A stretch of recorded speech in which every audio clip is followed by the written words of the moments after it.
Ho, ho, ho. This special holiday month of Streaming Things is brought to you by these super patrons, and they are Aaron Layton, Ghost, Andrew Gray, Casey McCain, Chester Copperpot, Chloe Richardson, Crystal Trujillo, Emmy, Enza, Jeanette Murphy, Jen Robinson, John Collins, Kalisha Reeves, Kate, Kiki Newton, Stanton Valentino, Thomas Alexander, and Valerie.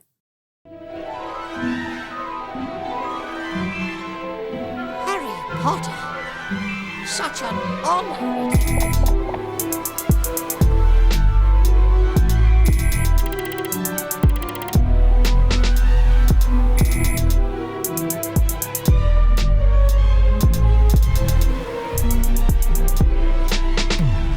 Hello, welcome back. My name is Andy. And I'm Steve. And this is Streaming Things. We are continuing our Harry Potter coverage with Harry Potter 5, The Order of the Phoenix. Or as Andy calls it in text, OOT-P. OOT-P. OOT-P. The acronym for Harry Potter. That's what I've been calling it to myself all day. The first time you said that to me, I was like, is that a Star Wars character? OOT-P? OOT-P. OOT-P.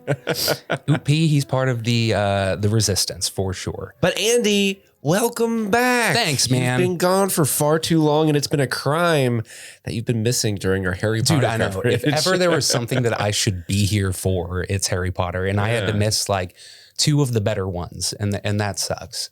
Especially like Goblet of Fire, like A Prisoner of Azkaban is like probably the most like professionally done and like interesting and like kind of gives the Harry Potter universe its own identity instead of just being like kind of a Christmas kids movie. Mm-hmm. But then Goblet of Fire is like my favorite book by a mile, even though like really? Probably is the most like egregious as far as like big changes from the books and not really like. So the book is your favorite book. Yes. Is the movie your favorite movie? For Goblet? No. Okay. No. My favorite movie is Half-Blood Prince. So I'm really excited for that coming up. Interesting. But Prisoner of Azkaban is a close second. So I was super bummed that I had to miss that one too. So I did go on. We miss you. We without our resident Harry Potter encyclopedia with us, it was just like, who's that character? I don't know. Fuck it. Let's make a Dementor noise. Dude, I loved your all's Dementors. That was so funny. I typically don't listen to the show because I'm there. So, you know, why do I need to listen to it? But when I'm not, I had to find out how it went, and I loved your all's Dementors. Oh, we're just little Dementors. Oh no, what's going on over there? So Chris isn't here. He has had some fatherly duties that he had to take care of. I was out. I went on vacation, and then the next week I had to miss again because I had COVID. And I was like, it's not going to be hard for them to put that together. It's still very much a pandemic, despite what Joe Biden says. It's still out there, so be safe. It sucked for a couple of days, and then it didn't suck. Losing taste and smell was super interesting. Like, I mean, it's old news for everybody else, like years old news, but this is the first time I ever had COVID. So I'm like talking to Sarah. I'm like, oh my God, I can't taste anything. This is crazy. I'm the first person this ever happened to in the history of mankind. I'm unique. My experience is unique. But like I made us burgers one night, and like, I don't know if you've ever eaten a hamburger without like any flavor, but like, yeah, man, I've been to Steak and Shake. Got him. When it's all texture, it changes things. It takes a lot of the joy out of life. And so I'm like, oh no, what do I do? But you know, it came back pretty quick. I never had all that good of a sense of smell, so I'm not sure if that's back or not. Hopefully I don't like leave the oven on overnight and die. But other than that, that's why you have Sarah. Yeah, totally. Babe, do you smell anything? No. Okay, cool. But yeah, so I'm really happy to be back. Has Chris had COVID? Yes, a couple of times. A couple times. Okay. Yeah. I still have yet to get it, knock on wood. You might be immune. I thought I was immune. I could be. Who knows? But dude, like half the people that were on our trip ended up getting COVID. Like, and there were a ton of us. So like 15 people or something. That was a big family trip, right? Yeah. Somebody was Typhoid Mary and showed up and got us all sick, but it was Glenn. Dude, it was such a fun trip. I hope you don't have a family member named Glenn. There were no Glens at that trip, but that would have been I tried to pick a name that like I doubt he has a relative named Glenn that would feel singled out if Arcturus. I did this joke. Uncle Arcturus, you son of a bitch. You did it again.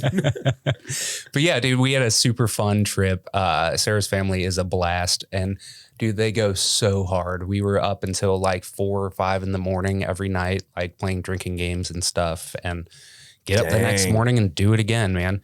And like, I can't hang the way they hang. Like next morning, it's like 1 o'clock in the afternoon and I'm laying in bed like, oh my God. And like, they're texting us like, come on, the World Cup's on. We're drinking mimosas. Let's go. Hair the dog. But yeah, dude, super fun trip. Got COVID. It was worth it. Fair exchange. Okay. Anyway, you guys glad, crushed it while I was glad gone. you had a good time. Thanks, I'm glad you're back. I'm glad that you're safe now and healthy now. Yep. And since Chris can't be here, who better to take the lead than me for Harry Potter, man? I'm super excited. This is your show, man. We're just living in it. You know it. You know it. It's been that way all along, Steve. You just didn't know it. It was Andy all along. Oh, I knew it. It's been Andy all along. No, I'm fully aware of my place in the show, and for the most part, I'm like the third guy, and like I have opinions, and for the most part, I kind of sit back and just enjoy the banter between you guys, and I love that I get to fill that role because somebody needs to be here to witness this. You know what I mean? It's like you guys. You were far more than the third guy. You're Nicholas Holt in fucking Mad Max, and I'm like Tom Hardy, and you point to me and you're like, witness me. And I just sit there and I do it. And it's amazing. Am I going to die? I hope not, Steve. Not for a long time. Spoilers for Mad Max. You're like in your 130s. That's when you're going to die. But yeah, man, we're going to jump in with some Oot P. Oot P. Let's do it. Do you have any background with this movie? No. I, again, with all these, I've only seen them all once each. Did you see them all in theaters? I think I saw all of them except Half-Blood Prince in theaters. I think I ended up watching that shortly before Deathly Hallows Part 1 came out. Mm-hmm. That's right before Deathly Hallows Part 1, right? Yes. So I didn't see Half-Blood Prince in theaters, but all the other ones, yes, I did. Mm-hmm. But I remember seeing this in theaters. Just blackout? How do you see 7 of the 8? I mean, these movies aren't necessarily like my jam. Oh, I don't dislike them. I'm also kind of ambivalent towards them. Okay. And so like, they're fun to talk about. Like Harry Potter is one of those properties where it's fun to talk with people about it. Mm-hmm. It's just not I'm just not super into the movies. They don't grab me as the lore might. Okay. So if you and I were talking about the deep lore of Harry Potter, or if I was reading the books, or some big dissertation on like, oh, what did Neville Longbottom get into after the Battle of Hogwarts? I'm like, yeah, what did he get into? I love Longbottom, but watching the movies, they just don't grab me as much. So I feel it. For what it's worth, I think he became a herbology professor. He did. That's pretty cool. So I remember seeing this, and I don't think I had read the book before I saw the movie, because I had stopped reading the books at a certain point, and I saw this movie before I read the book. Because I think it was after this movie, I got to read these. Yeah, that didn't make a lot of sense. Let's see what it was supposed to. There's a point in the movie we'll get to that I was like really kind of confused about. Mm-hmm. And this is something you've brought up in past episodes, is like, how well do people who didn't read the books kind of pick up on certain things in the movies? Mm-hmm. And there was one thing that happened, we'll talk to it when we get there, that I remember in the theater happening this, and I remember turning to my then girlfriend at the time going, what was that? What just happened? Was that a thing? Oh, okay, sure. I had always looked at this movie as one of, if not the most egregious, as far as like, what the fuck did you just put on screen compared to the book that we all read? And it's always been one of my least favorites. And so it's been super interesting going back through and rewatching all of these movies, not as a fan, but as somebody who's critiquing and, breaking it down scene by scene and trying to form opinions about something that I've seen so many times that anymore it's just filler in the background. Like I used to help my sister study for all of her nursing exams and stuff, and we would sit around and watch Harry Potter on repeat and go over flashcards and stuff. And so like when I say that I've seen this movie like 30, 40, 50 times, I've actually really watched it maybe a dozen, and the rest it's just kind of been on in the background, you know? So going back, I've only seen this movie maybe a dozen times. Really, but really it's more like 50. Right. Well, you know, I'm a super fan for sure. Harry Potter is to me what Star Wars is to you, you know? And so I thought that this movie had some of the worst adaptation. But going back and watching it again, especially after watching and taking deep notes on Goblet of Fire, thinking that I was going to be on that episode and then, you know, getting sick, Goblet of Fire definitely drops the ball a whole lot worse than this one. And this one's a lot more cohesive and like kind of, you know, follows the book fairly well. I mean, they do have to cut a lot out because it is the longest book by a lot. And so there's a lot of stuff that had to go, but this movie kind of being like the story being kind of like the teenage angst one, like Harry's hit puberty and he's dealing a lot with his inner turmoils. A lot of it that they were able to cut were things that, you know, would not have translated to screen anyway. But yeah, I thought they did pretty good with it. Anyway, what do you think? Should we dive right in? Let's do it, my man. Steve, did you watch these with subtitles on? Yes. Yes, I did. You did. Yeah. So then you saw it opens with ominous, eerie tones. Yes, of course. You can't start off a latter Harry Potter movie without ominous, eerie tones. Right. So we start with ominous, eerie tones and we get the wonderful WB logo, and they kind of, you know, created the format of put up the WB and let's zoom through it and then we'll show you the title. And then they always have something in the background. This time it's a little orb that's shining the light behind the Harry Potter logo. And we'll find out later what that eerie orb is. Do you have a prophecy that might tell us what that is? You know, I might. You know, I think that it might be something that's going to play into the plot later. I don't know why I went into my Dementor voice, or I stole your Dementor voice. Oh, tell me more about these orbs. These orbs are so shiny. They got a whole hallway full of them. Oh my goodness! I would hate to be the one who has to dust all that. You gotta go dust all that. You can't touch it if it ain't about you. You can't touch it. You walk through and you're just like, dang, that's dusty. But that ain't about me. Ain't nobody dusted. They gotta call each and every person who it's about and be like, hey, you gotta come dust your shelf. This is just a nightmare to organize. This is going to be dusty in here. We're just going to have to live with it. So we open on a barren, dead, sunny park.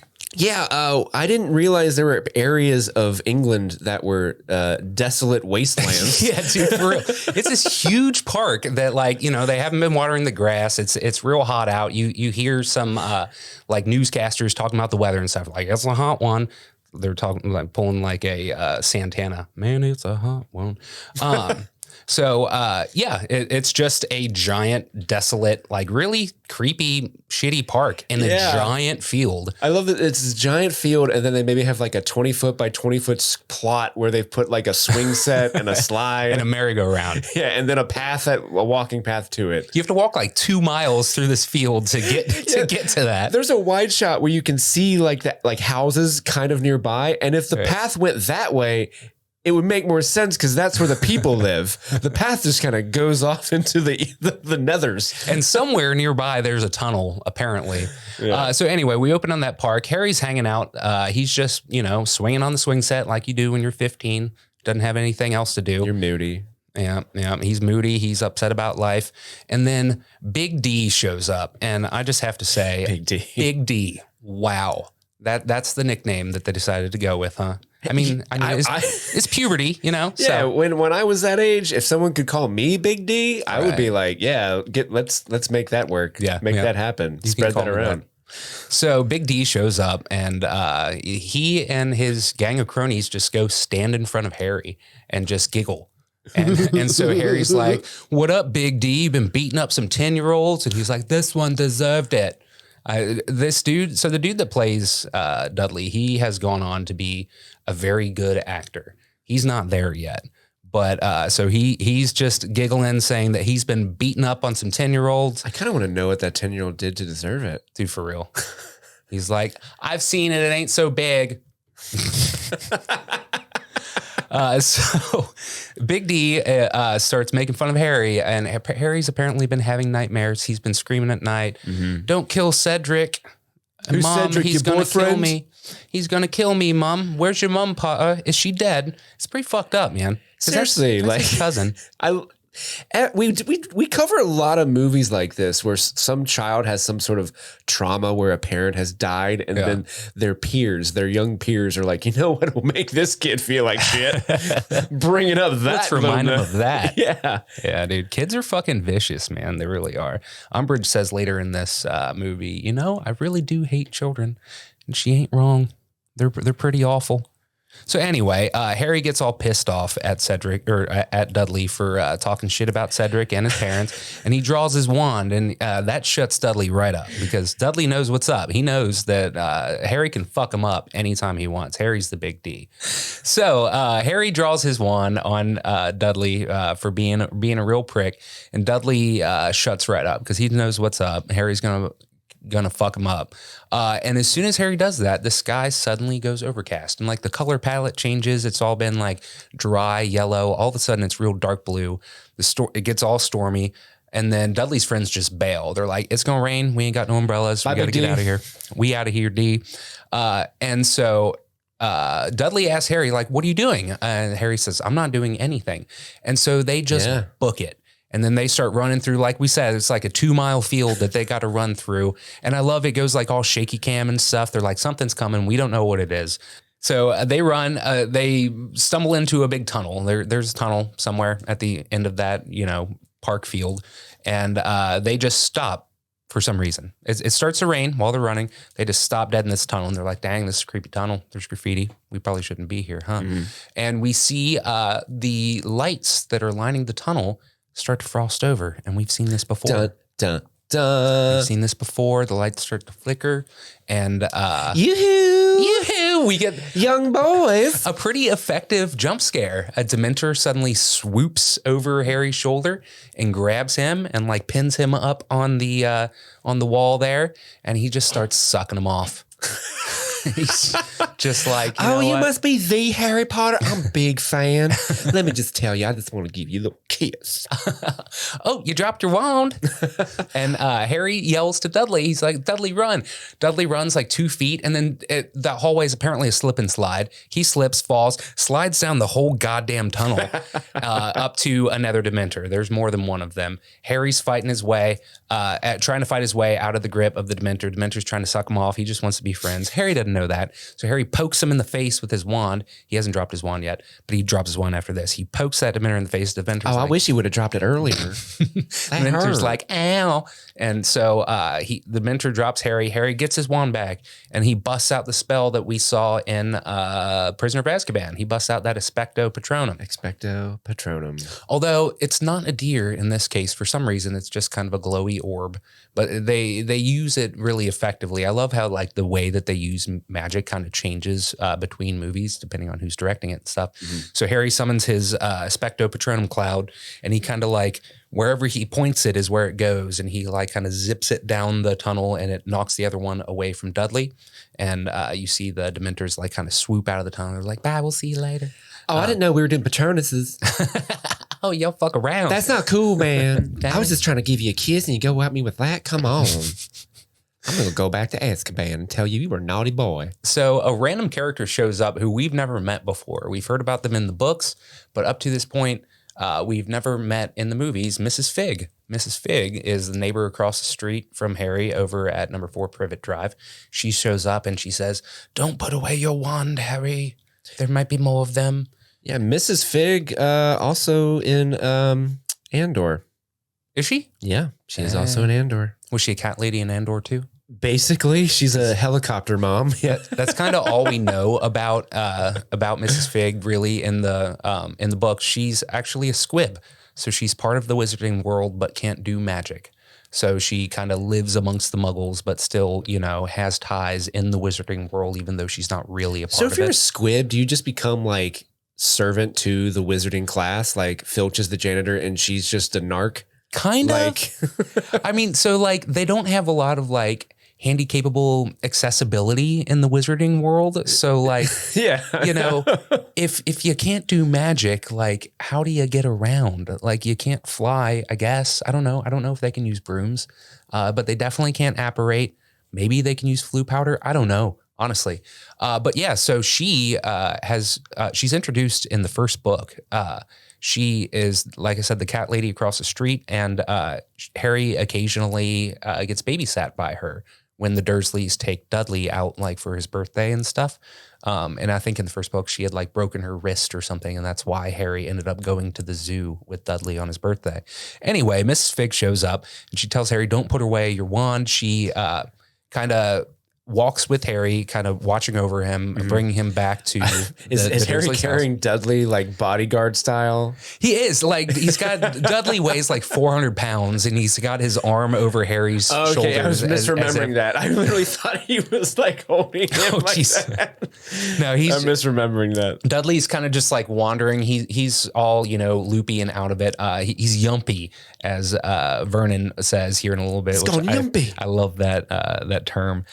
So Harry helps Dudley back, and Mrs. Fig says that, did you think that Dumbledore was going to leave you to your own devices after everything that went down last year? He asked me to keep an eye on you. Not that she could have done shit because she's squib, but that's neither here nor there. Anyway, she just says, she takes him back and says, hey, stay in the house. Harry takes Dudley inside, and Aunt Petunia is sitting there with her little fan. She's cooling off. Wait, sorry to derail this. Does that mean Aunt Petunia's a squib? No. So Harry's mom was, she's like Hermione. She was born to a Muggle family and just happened to be a witch that otherwise, she's the first witch in the family. Gotcha. Okay. So Harry helps Dudley inside, and the Dursleys see that Dudley's all fucked up, and they're like, what's wrong with him? What'd you do? And Harry's like, I didn't do anything. And they say, Dudley, who did this to you? And Dudley just points over at Harry. What a big D. Yeah. Big douchebag. What a big douche. That's what the D stands for. Harry just saved him. So Harry's saying he didn't do anything. Dudley, it turns out, we'll find out here in a little bit, did not see the Dementors. So non-magic people can't see them. So he doesn't know what just happened. He just knows that they went for a little jog and then everything went all yumpy while they were in that tunnel. So while Harry is there being accused, a letter flies in, and it's an awful lot like the howler that they had gotten in the second one. But this one's from Mafalda Hopkirk, who pleasantly informs Harry that he's been expelled for violating the statute of secrecy for using a Patronus charm in front of a Muggle. So Harry's all pissed off. The Dursleys shuffle. Justice. they shuffle Dudley into the car. They're going to take him to the hospital or something. I love Mrs. Fig is watching from across the street, and Vernon just like mouths something at her. I don't know about this kid. He's all fucked up. I want to get him inside. He's all yumpy. He's all yumpy. Which is what you do to your neighbors. My kid's yumpy. I don't really want to talk to you. He's all yumpy. So Harry is an angsty teenager, and he's inside and he starts kicking some shit. He accidentally breaks a picture of his parents, but then he picks it up and he's all sad, and he sits down and he goes to sleep. When he goes to sleep, he has dreams and memories. The movie's just reminding us, hey, Cedric passed away, yada, yada. Harry wakes up. The Dark Lord hath returned. Yes, indeed.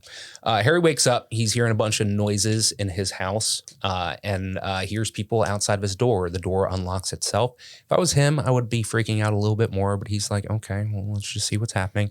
The lock undoes, the door opens, and in walks most of the members of the Order of the Phoenix. Yes. We have Nymphadora Tonks. Yes. The introduction of a fan favorite character. We don't have our Lord and Savior's Cedric Diggory as Hufflepuffs. We'll take Nymphadora Tonks. Yeah. Was she a Hufflepuff? I bet she was. Tonks is a puff. Is she a puff? Oh, we claim her. She's got big puff energy. That's fair. We love fair. Nymphadora.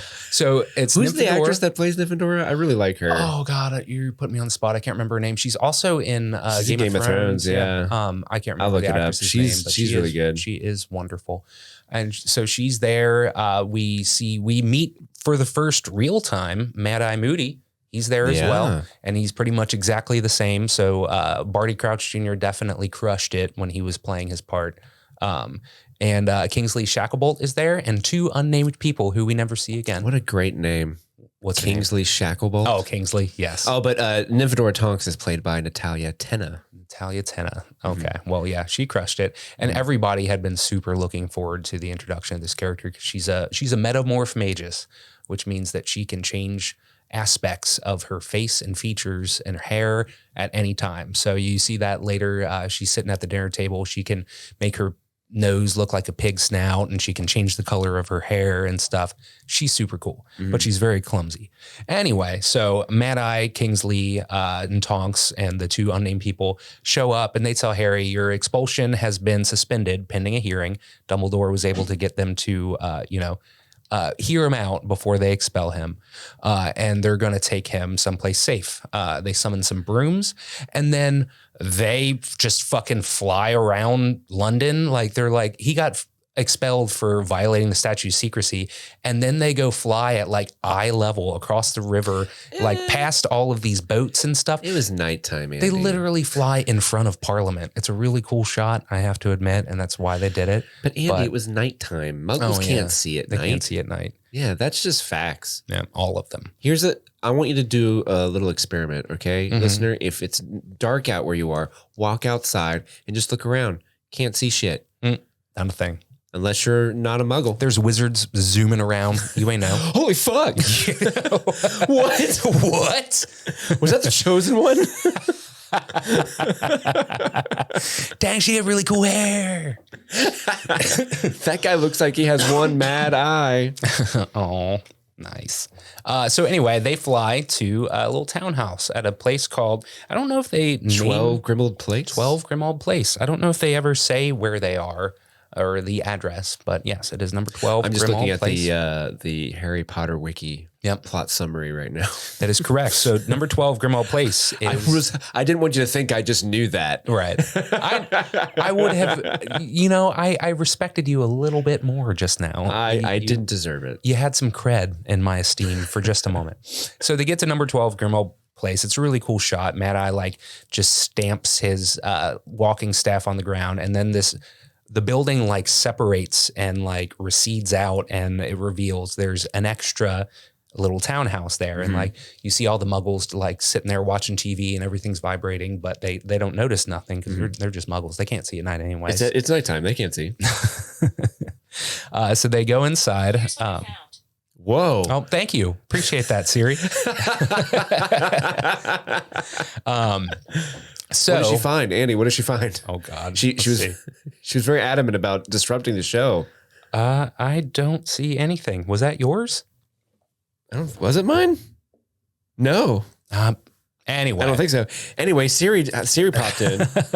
So they go inside number 12 Grimmauld Place. Harry can hear a bunch of people talking in the kitchen, and he sees briefly Sirius sitting there at the kitchen table, and Mrs. Weasley comes out and shuts the door behind her. Harry has questions, but she ain't having none of it. She's like, no, you go upstairs. We'll talk about this after the meeting's over. Harry starts wandering upstairs. He sees Creature. Creature is another house elf. I think it's the first one that we've been introduced to in the movie since Dobby. I've never been so offended by a movie because Creature is just me. minus the racism. Blood traitors. My mistress. Just running around my poor mistress. My poor mistress. I'm very upset. Creature will make it right. Oh, of course, Mr. Potter. That's a really good Creature voice, Creature. Man. God, you crush it every time. So Harry passes Creature, and I never noticed this before, but he actually wanders up to a portrait on the wall that is being covered, and you can hear that portrait talking to him, and she says, it's a bunch of freaks, not the way it was in my day. And that's a lot bigger part in the book. That's I can't remember if it's Sirius's mother. I think it's his mother.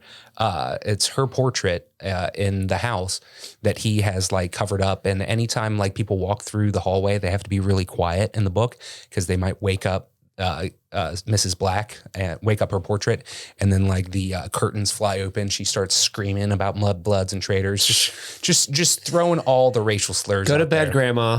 Yeah, exactly. So I had never noticed that before, that she actually does make an appearance in the movie, and I thought that was pretty cool. So Harry walks past Creature upstairs, and he runs into Ron and Hermione. And Harry's like, well, where the fuck are we? And they're like, we're at the headquarters of the Order of the Phoenix. Oot-P. We are at the headquarters of the Oot-P, the Oot-P house. It's a super secret down with club. OTP? It's a super secret club that Dumbledore formed to try to combat he who must not be named.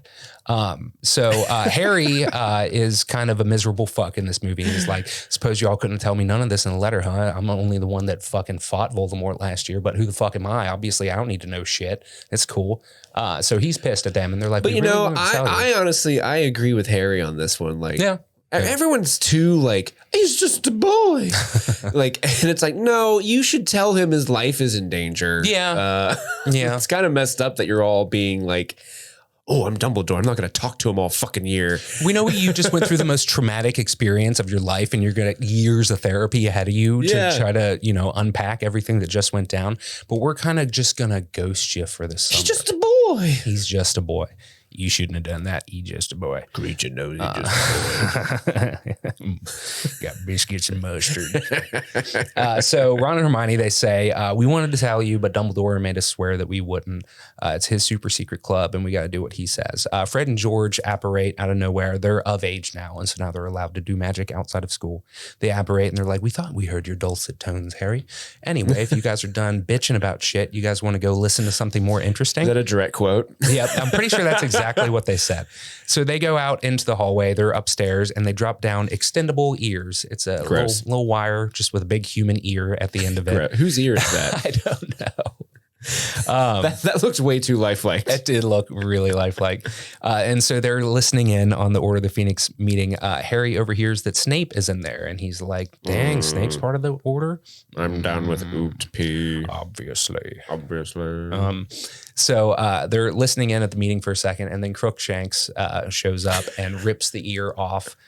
So whoever's ear that was, it's now just Crookshanks' dinner. That's Crookshanks' ear now. And there's a little ADR of Ron going, I really hate your cat, Hermione. And I love that because cats suck in general, but Crookshanks sucks especially. Crookshanks has had really good instincts in this series so far. Yeah, for real. Crookshanks was the first one to know, hey, there's something up with that rat. All right. Not a fan of it. Maybe it saw that ear was like someone murdered someone's ear. Van Gogh's somewhere and needs this back. We need to give this back to him like now. Yeah. He might have just saved everybody's lives and we don't know it. So the meeting's over. Harry and everybody go down to dinner, and the whole order's there, or at least most of them. Sans Snape. Without Snape. Snape he couldn't stay for dinner. Yeah. He ain't interested in none of that fucking muggle food. I ordered the takeout. I'm getting Indian. Tikka masala is what I will have, obviously. What spice level? 4. 394. I just want to see Snape chowing down on some tikka masala. I'll have the garlic naan. Mango lassi. He fucking loves that mango lassi. So Harry sits down with the Order, and he finds out pretty quickly that the Ministry has been on a smear campaign. He and in the wake of the Triwizard Tournament and Cedric dying, they came out and said, "Hey, Voldemort's back," and Fudge is like, "No, he ain't." Fake news, Daddy. So the government's been leaning on the press, as they wont to do, and basically saying that Harry's full of shit, and so is Dumbledore. And Harry talks to the Order for a little bit, and they're like, yo, we think that Voldemort's trying to recruit people. We're trying to do the same. Sirius is trying to tell him what's been going on, but he's just a boy. He's just a boy, Sirius. He's just a boy. My boy. He's practically one of my boys. I'm Molly Weasley. Dude, I love how motherly she is towards him, and they go into that a lot more in the book, and it's so sweet. And as an adult now, like as a kid, I didn't give a shit, but now as an adult, like the adult characters are more affecting to me, and Mrs. Weasley especially. Oh yeah, the Order of the Phoenix is like just a great little crew of the Harry Potter adult characters that you actually really care about, like Sirius, Molly, Arthur, Lupin, and now Tonks, and then Mad Eye's in there. Like all like the coolest adult characters are in there. I told you, man, it's the Dumby Club. The Dumby Club. Yeah, like The Dumby Dorables. all the cool people go and hang out there. So Sirius is wanting to tell Harry what's going on. He starts hinting at what Voldemort's trying to do. And he says that he's trying to get something he didn't have last time. And Harry's like, that's like a weapon. And Love. Sirius is like, maybe love. That's all I wanted was love. And the Harry Potter Lego set. 3,000 pieces at least. It's so cool. What was it has a chamber of secrets. It's so dope. See if you lift up this little thing right here, there's a chamber down there. So Molly shuts it down. She's like, he's just a boy. We can't tell him what's up. And Harry's like, no, fuck that. If we're going to fight, I want to fight. But yeah, she's not having it. So Harry and Mr. Weasley, we cut to Harry and Mr. Weasley go to the Ministry. They're going to Harry's his trial in front of the Wizengamot. You see Harry and Is that what that's called? the Wizengamot is like the court. That sounds like some Dune shit. I know, right, dude? It's badass. So we see Harry and Mr. Weasley like making their way to the guest entrance for the Ministry of Magic. You see Mr. Weasley like riding down an escalator that he's never been on one before, and like he's all nervous, like, oh my god, these fucking stairs are moving. This is insane. I love him. And like Harry, I love how that freaks him out, but the stairs at Hogwarts don't. Oh, right. You know?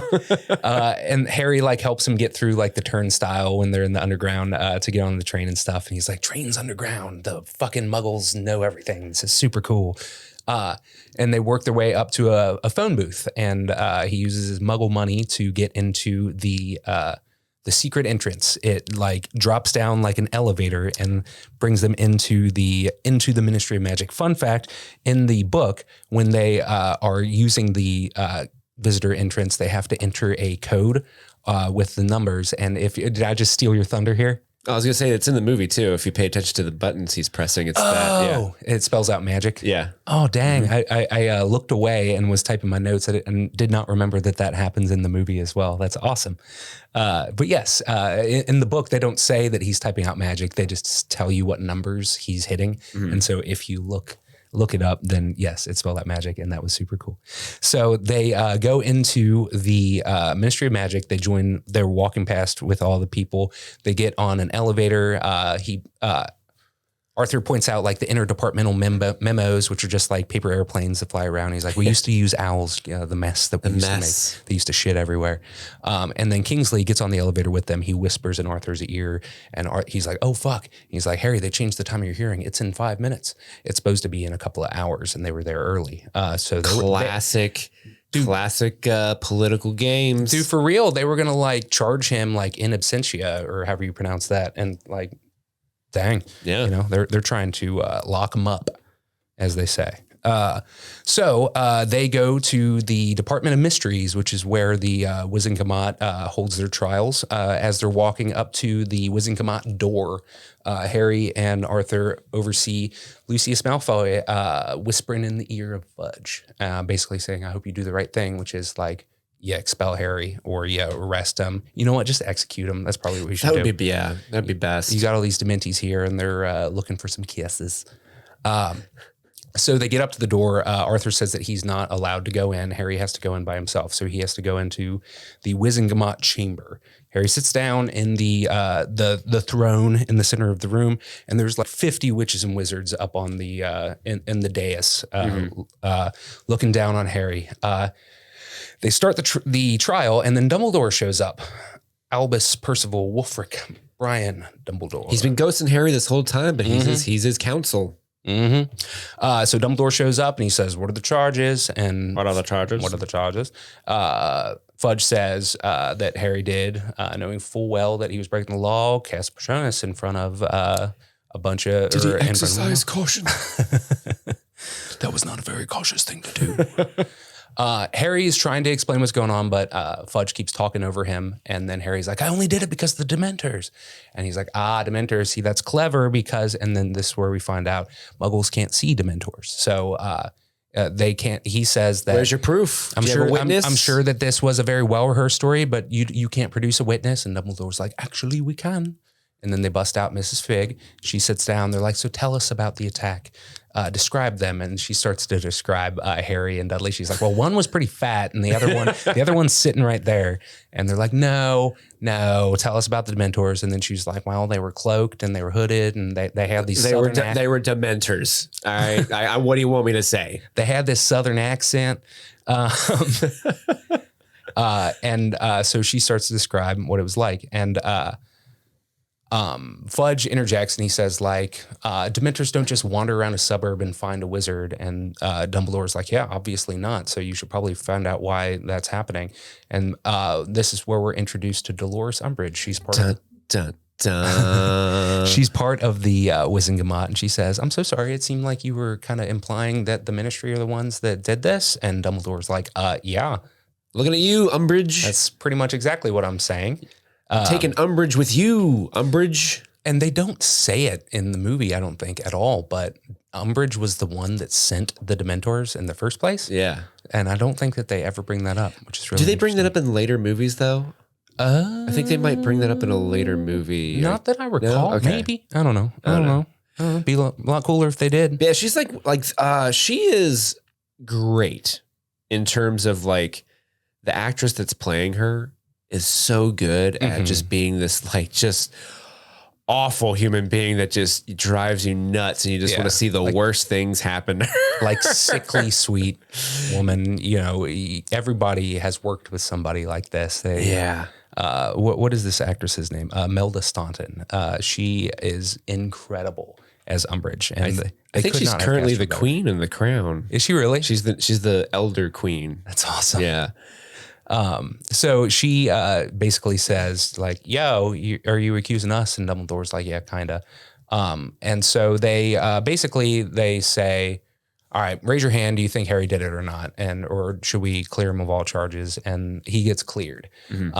Harry wants to talk to Dumbledore. Dumbledore's been ghosting him this whole time. He's like, yo, I'm still pretty fucked up about Cedric. And I really could use somebody to talk to. Ninja smoke. Like, I don't hear you. I don't hear la la la la la la. Is it gone? Is he looking? No, check. So we cut to Harry. Wait, hang on. We cut to Harry going to King's Cross. He's about to head to Hogwarts. He's being escorted across King's Cross Station by the Order of the Phoenix. And then a big old fluffy dog wanders up next to him. And they're like, Patfoot, what are you doing? You shouldn't be here.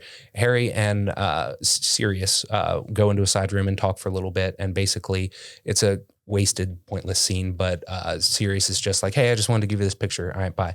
He shows him a picture of the original Order of the Phoenix, the old Dumby party. The OOOTP. The original Order of the Phoenix.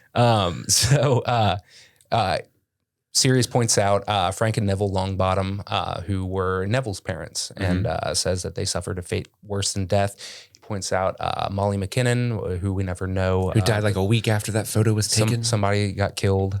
Basically, the most important thing is, I think that happens in here is Harry's like, so like, is this really happening? And Sirius is like, it feels like it did before. And I suppose you guys are the young ones now. You know, you're the ones that are going to have to fight this fight.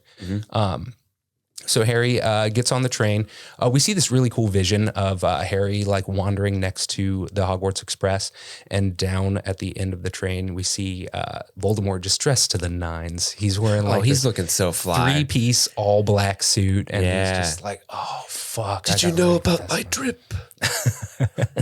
Didn't know I had it in me, did you?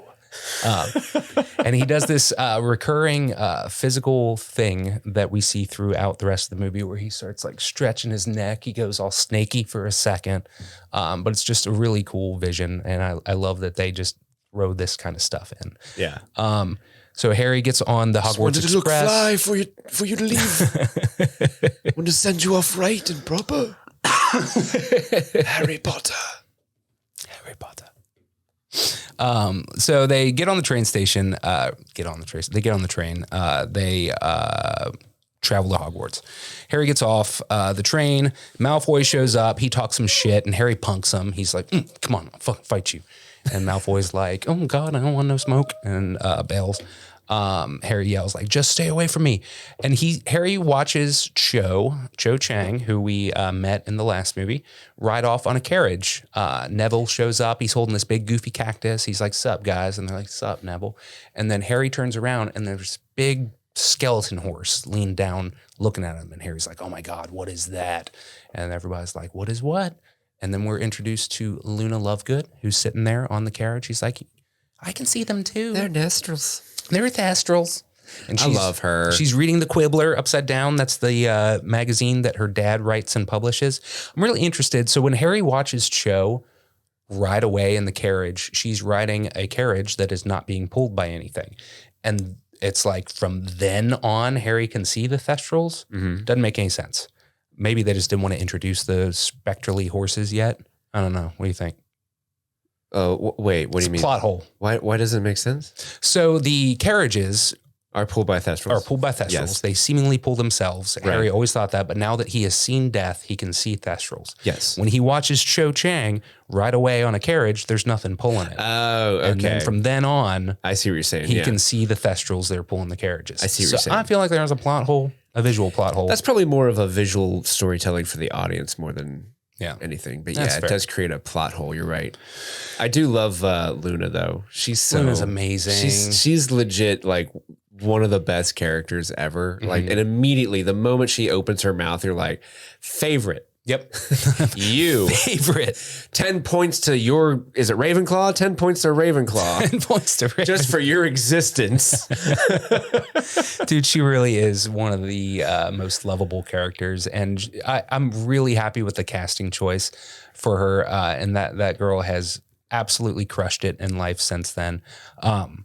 Luna's amazing. She gets introduced by Hermione as Looney Lovegood, and like Hermione's like, you can tell that's the nickname that everybody uses for her. And Hermione's like, oh my fucking God, I said it out loud. I can't believe I just fucking did that. I'm the drama. Hermione compliments her necklace, and Luna says, it's not a necklace, it's a charm, and it keeps away the Nargles. I love this ongoing joke of the Nargles. It's so funny. Real quick, I was looking up like little trivia bits of this movie beforehand, but the reason why Luna has the paper upside down is if you look closely on one of the texts, she's trying to solve a puzzle. It's like that's in the paper says like flip upside down to solve the riddle. Oh, that's It's cool. Not just her being weird reading upside down. She's trying to solve a riddle. Right. But to the onlooker, it looks like she's just crazy. She says, you're just as sane as I am, sitting there reading it upside down. And then awesome. I don't know if it's this scene or if it's later on in the movie, but there's a scene where they're with the carriages, you don't see the Thestrals, and like it's a track. I think Harry's in front, and a bunch of people are walking with him, like behind him. At the end of the movie? Oh, maybe it is at the end of the movie. Okay. Well, anyway, at the end of the movie, like you see one of the, I think it's the Patil sisters. They like pretend to bump into something in the background, but there's nothing there. Oh, really? Like implying that she bumped into a Thestral that she can't see. That's cool. Like if you look in the background, you can see her just kind of like boom and just kind of look around like the hell and like keep walking. Oh, that's awesome. Now I got to go back and watch it again. I don't know if I mentioned this. I know I mentioned to you off air, but I've been watching these with my girlfriend. And so I watched this movie like 2 or 3 weeks ago. And when I found out that it was just going to be you and me recording, I had to watch it again for to take these deep dive notes. But I didn't catch that. And now I want to do it again. And I'm going to. Another one. Let's see. So we get to the welcome feast and we see Seamus Finnegan there, and he is mean mugging Harry. He is shooting daggers out of his eyeballs. Dumbledore starts his announcements. He says that Hagrid's on temporary leave and Professor Grubbly Plank will be filling in. Grubbly Plank. He introduces Professor Umbridge, and she says, oh, she's going to be our new Defense Against the Dark Arts teacher. Anyway. Thank you so much for that wonderful, warm introduction. And so she stands up and makes a speech. Can you do the rest of the recap in that voice? Thank you so much. She gives a speech saying how the practices that should be prohibited. I regret this decision. So she basically just stands up and says, hey, I'm here and we're interfering at Hogwarts now. And Hermione surmises as much and lets the gang know. And Dumbledore's like, that was super illuminating. Thank you for that. Anyway. And then moves on with his speeches. We do see Filch like applauding really hard. Like, yes, thank God somebody's here to finally somebody understands these kids are getting in trouble. They keep giving them points when they should be giving them a mop to help me clean the bathrooms. Me and Mrs. Norris, love of my life. Can't wait to tell Mrs. Norris about what a great day I had.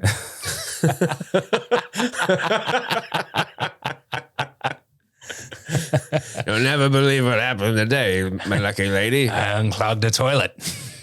It was great. Them kids taking shit. I love the progression of Filch as a character, because when we were first introduced to him, like all the way back in the first movie, he is kind of this like, oh, that's the creepy groundskeeper. Like, don't mess with him. But the movies get progressively more and more serious, but Filch gets more and more insane, where he's like doing this weird little run. Like I think that was a Goblet of Fire. Yeah, like he's like holding his heart and shit. The weird little run, and he's like firing cannons and falling over. And then in this movie, he's like getting on like ridiculously unsafe ladders and putting up decrees. It's funny because like because they use him more and more as like comedic relief, but it's also in a way kind of like how the kids see him. Yeah. Like when you're a first year or second year, it's like, look at that squib. Yeah. Right. He's like, you know, a figure in power and somebody to be feared when you're a child. And then as you get a little older, it's like, oh no, he's just like the silly old janitor that unclogs the toilets and loves his cat. But yeah, you do see him applauding Professor Umbridge's announcements, basically saying that she's going to fuck shit up at the school. So after the welcome feast, Harry and gang go to the Gryffindor common room, and Seamus confronts him. He's like, you know, my mom didn't want me to come back because of you this year. And Harry's like, your mom's a bitch. You saying Mama Seamus is a bitch? You want to go, Harry? And then Ron shows up and he's like, yeah, your mom is a bitch. Anyone else got a problem with Harry? So anyway, they punk him out a little bit, but basically implying that like there are far-reaching repercussions of the smear campaign that the Daily Prophet and Fudge have been campaigning against Harry. Even Harry's own friends are being manipulated by the wizarding media. Let's see here. Ron comes to his defense, and then they go upstairs, and Harry's all titchy, and he's like, hey, you know what? I don't need your help. Because Harry's a miserable fuck in this movie. And he does his little neck stretch again, another introduction to the thread that we're going to get throughout this. Harry goes to bed and he starts dreaming about the Department of Mysteries that he was just in. And he sees a door and he sees a bunch of dusty orbs on a shelf. Someone's got to clean those. We cut to the first Defense Against the Dark Arts class with Professor Umbridge. The kids are all flying around a little paper plane that Padma Patil flew out, and they're all like playing with it and stuff. And then Professor Umbridge zaps it out of the sky. She's like, I don't fuck around like that. Dude, that's good. Class starts, and she says, wands away, we're going to be learning about the theory of defensive spells just to practice for your OWLs. I love the introduction of standardized testing in the wizarding world. The OW. What do we know what the OWL stands for? Ordinary wizarding level. Ordinary wizarding level. And then there's NEWTs, which are like nastily exhausting wizarding tests, is what that stands for. I feel like they had an acronym they wanted and worked backwards. Right, for sure. For OWLs, it makes sense, but NEWT less so. How do we make NEWT work? Let's work backwards from there. Nastily. Nastily. Nary excellent wizard thing. Nailed it. Crushed it. Crushed it. She must not be named patting herself on the back afterward.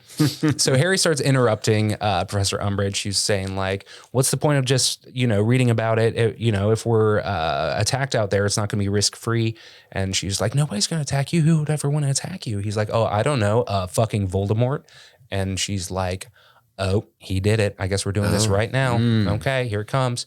And then she tells the whole classroom, look, you've heard that a certain dark wizard has come back from the dead. That's a lie. This kid's full of shit. I'm talking about him. Yeah. And Harry's like, no, I ain't full of shit. And she's like, detention. So Harry gets in trouble. So she had been expecting that this fight was going to come all along. You can tell. And so she knew what was up. She wanted it. So she's like, see me after class, Mr. Potter. We'll figure out that detention. Harry, that happens when Harry brings up Cedric. He's like, do you think Cedric just fucking died of his own accord? And she's like, that was a tragic accident.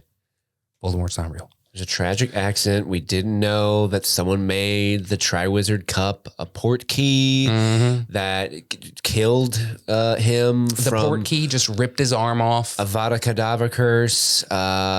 People are saying that it was these filthy muggles not bringing their best to come over. And that's what people are saying. A lot of important people are saying this, Andy. They're like, in retrospect, we shouldn't have used a handgun as a port key. Yeah. That wasn't what the port key was. No, it was a 45. The safety wasn't on.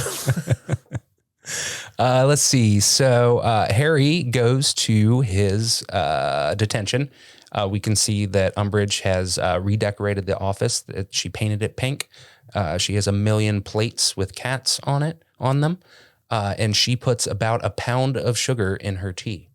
Yeah, she does. And dude, I love that. It's just like this sweet characterization thing of her, like that sickly sweet is the way to describe her. And like, that is a sickly sweet amount of sugar that she puts in that tea. One of my favorite shots from this film is when Harry first walks in and you see like the wall of cat plates that are all like, mew, mew, mew, like doing like little cat noises. Kill me. And just, just Harry's like reaction when he opens the door is like, what the fuck? Like, I love that shot. Yeah, and it does this like cool profile shot of her like sipping her tea and looking up at him. Some of the visual direction in these movies is pretty spot on. Let's see. So Harry comes in. She says, "I'm going to have you write some lines," and he starts to bust out a quill. And she's like, "No, you're going to be using a special quill of mine." And he says, "Well, what do you want me to write?" She says, "I want you to write, I must not tell lies." He says, "How many times?" She said, "Let's just say until it sinks in." So Harry sits down. He has the worst handwriting in the world. He starts writing. I'm glad someone said it. Thank God. I'm glad someone said it, Andy. Holy cow. He started writing like clearly they're not teaching penmanship at Hogwarts. Holy cow. He starts writing like a fucking second grader. He writes, "I must not tell lies." Must. So Harry starts writing and then his hand starts to hurt and then he looks down and it starts carving in shittily handwriting. "I must not tell lies." And there's this really cool moment where like Umbridge walks around and she's like, "Yes, like say something." And he's like, "Nothing." She's like, "That's right. That's right. 'Cause you know deep down you deserve to be punished." And it's gross. It's good. It's real gross and it's real good. She's a gross lady. Let's see. We cut to the common room. Fred and George are sitting there testing their Weasley Wizard Wheezes on some first years. Hermione sees Harry's hand and she says, "You need to report this." And Harry's like, "Nah, I'm not going to give her the satisfaction." What? We cut to what? You're not going to give her the satisfaction of getting fired? Right, yeah. Like, you just need to say that, and she's super dead. You know that type of punishment's not allowed. Okay. Let's see. We cut to the most pointless scene ever. Hedwig is just flying around the grounds, and we get a voiceover of Harry writing a letter to Sirius saying that he feels lonely and that it's definitely winter. Lonely. I'm Mr. Lonely. Cellophane, Mr. Harry's wandering around the grounds.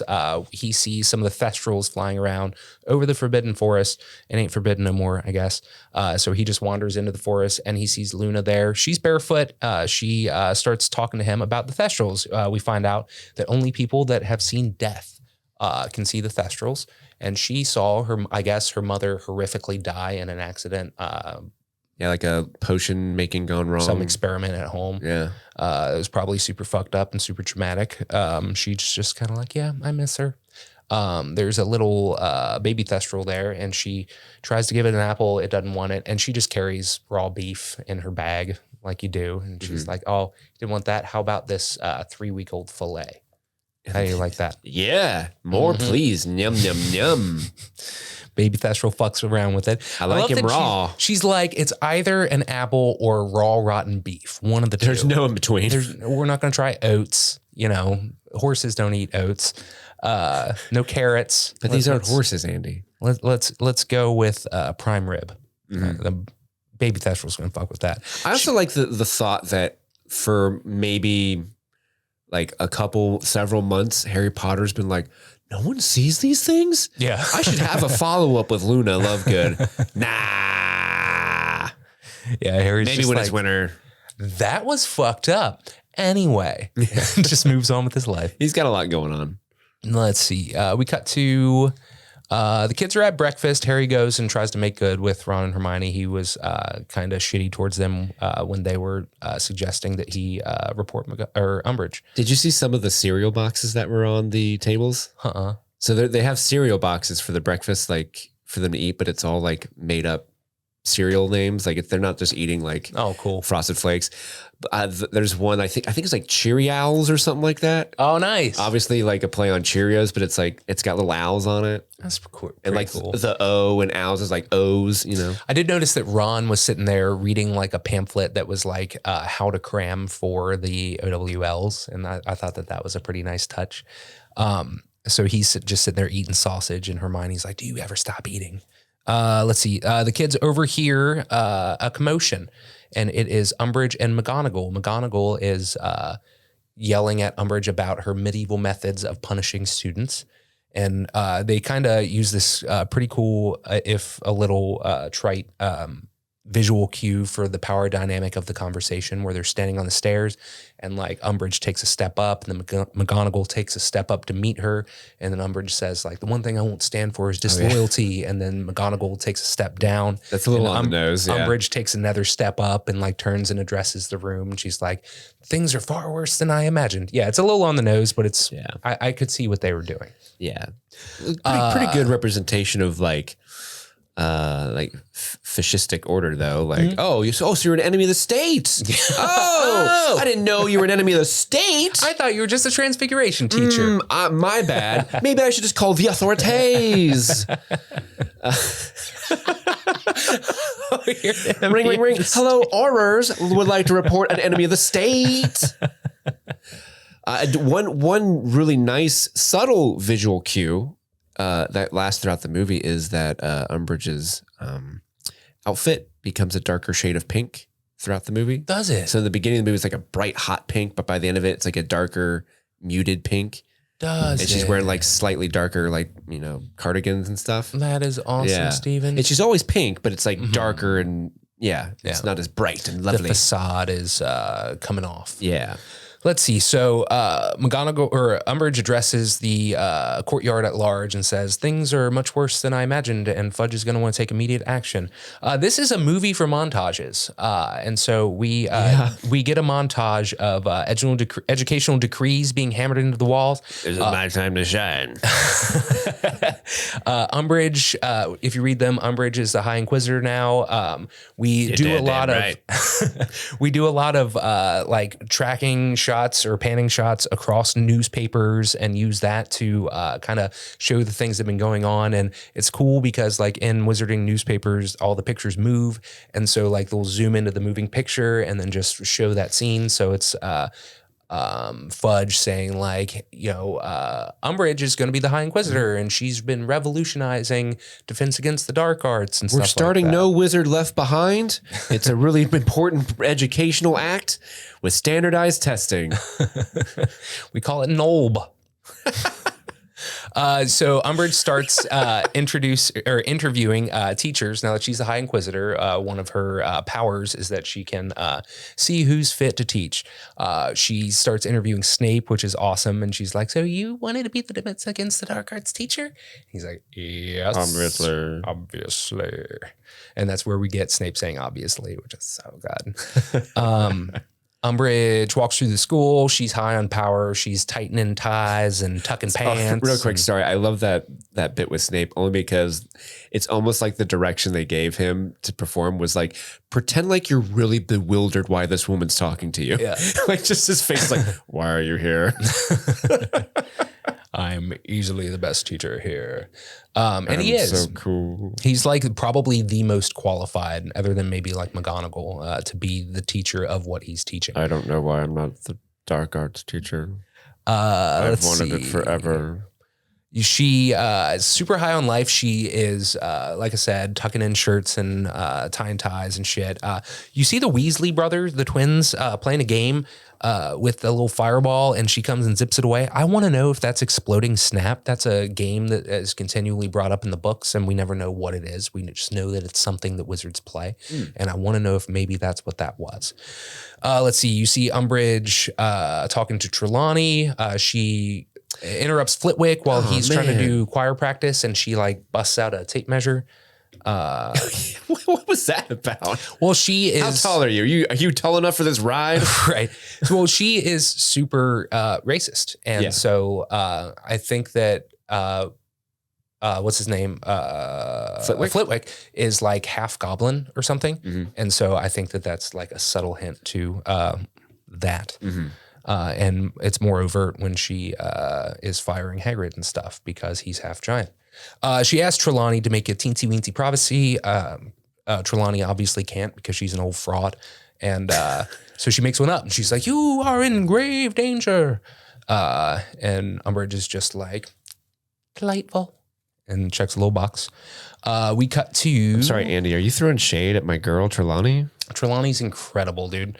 Emma Thompson is a treasure. Trelawney is a vibe. And she's wildly underutilized for such a wonderful actress. You would think they would use her more.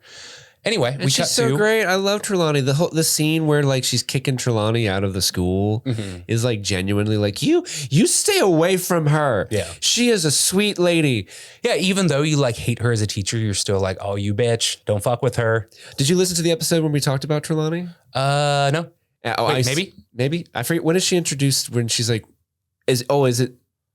Which episode? Or it's the tea leaves Prisoner of Azkaban is where she's introduced. And we didn't. And you weren't on that one, right? I was not on that one. Yeah. So I was talking about how like Trelawney is the epitome of a professor. Like if I were in school, I would take her class. Oh, I do remember you just saying because that. I'm like, I love this woman. Like you were talking nonsense. I don't believe a thing you're saying, but I love your energy and you're amazing. I do remember that. And Chris said that he had a philosophy professor that was like that. Yeah, we were like, brag. We get it. You have a philosophy degree. Oh my God.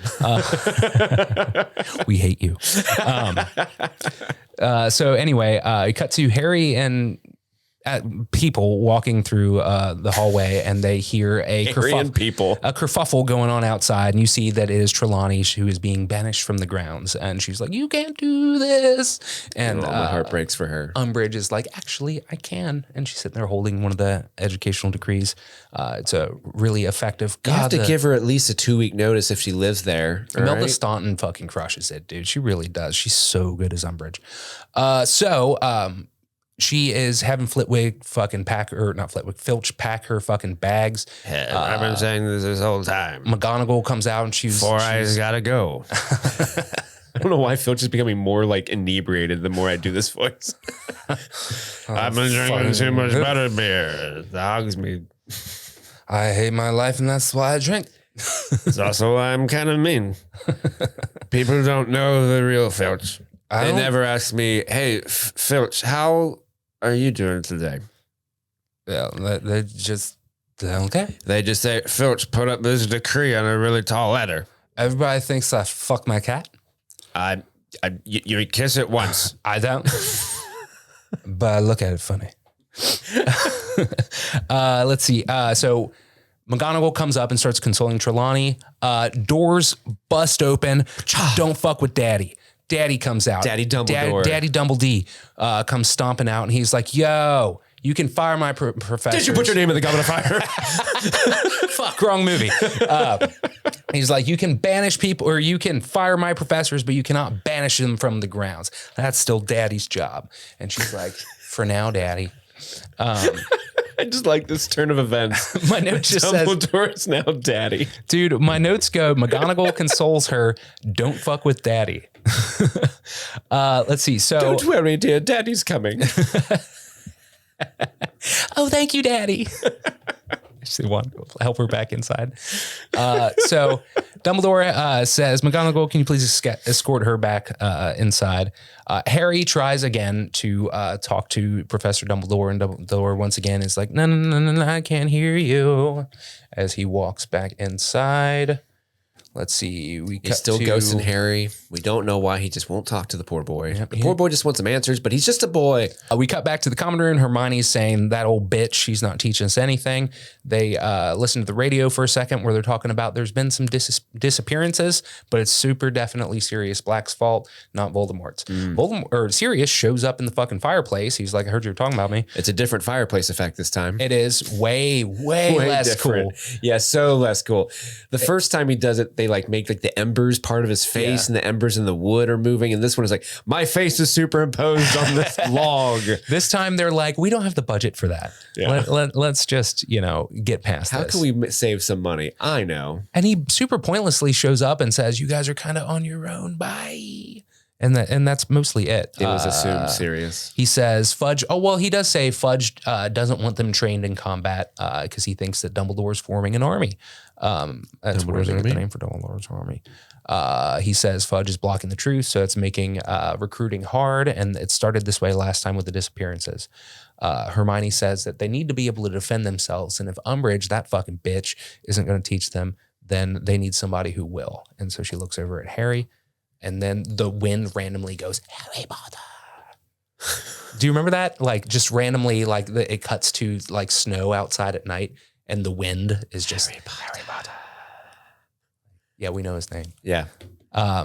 Even the wind knows this kid. All right. Everyone, it's the boy who lived. All right.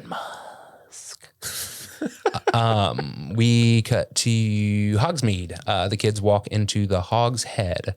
Harry says they're mad. Who'd want to be taught by somebody like me? Hermione says, just a couple people are going to be here. And then like fucking 30 kids show up. And Hermione's like, oh shit. That's a lot of people. She says they need to learn. Some punk kid says there's no proof Voldemort's back. They say Dumbledore's fucking back, you numpty. And he's like, yeah, he says. And he's like, so says Dumbledore. And he's like, yeah, Dumbledore says because he says. If you could just tell us more about Cedric. And Harry's like, I'm not here to talk about that. Mm-hmm. We don't talk about Cedric. I'm not some freak show to entertain you guys. All right. And then Luna says Harry can cast a fucking Patronus. And they're like, oh shit. Oh, a Patronus? Dang, a corporeal Patronus. And Harry's like, yeah, I can totally do that. Yeah, I don't want to. And then everybody starts hyping him up. They're like, he fucking fought the Basilisk in the Chamber of Secrets. He fucking fought Voldemort last year. They don't even get to talk about all the shit they did in the third movie because it's a secret. He's a dope seeker. And Harry's like, that all sounds super good. I'm badass, I know, but I had help. And, and then he says, super lucky. And he ends on such like a lame, he has like this cool speech about, I was lucky, I had help. And then he goes into like, when you're out there, when it's life or death and you can't just try over like school, you don't know what that's like. And that's just how he ends his speech. And they're like, yeah, we know. Go on. That is part of the reason why we've arrived here. Oh, you're done. Oh, okay.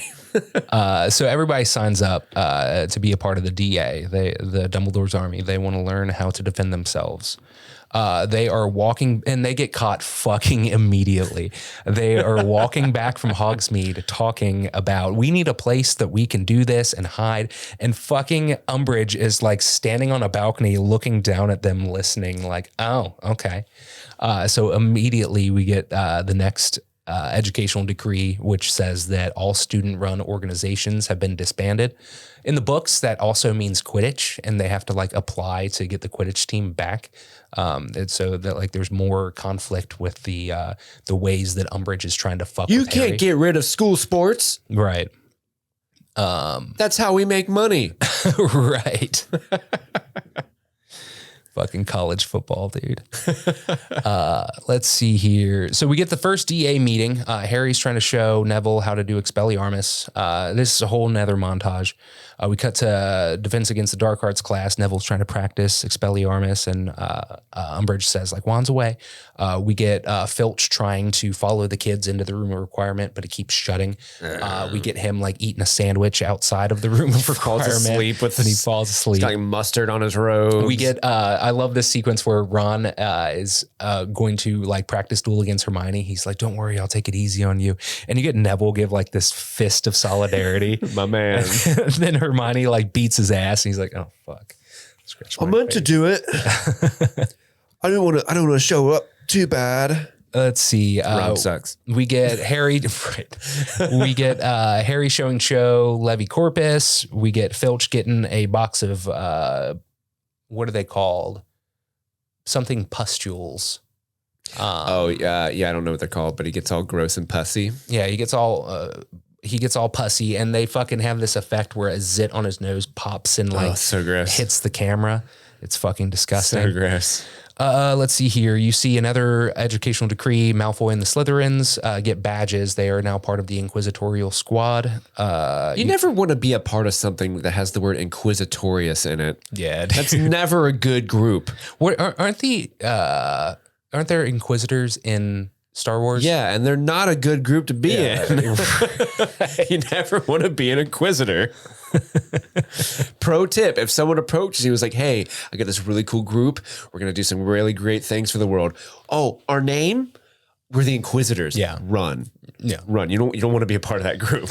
If it says Inquisitor, or if they ask for your social security number, you probably don't want to be a part of that group.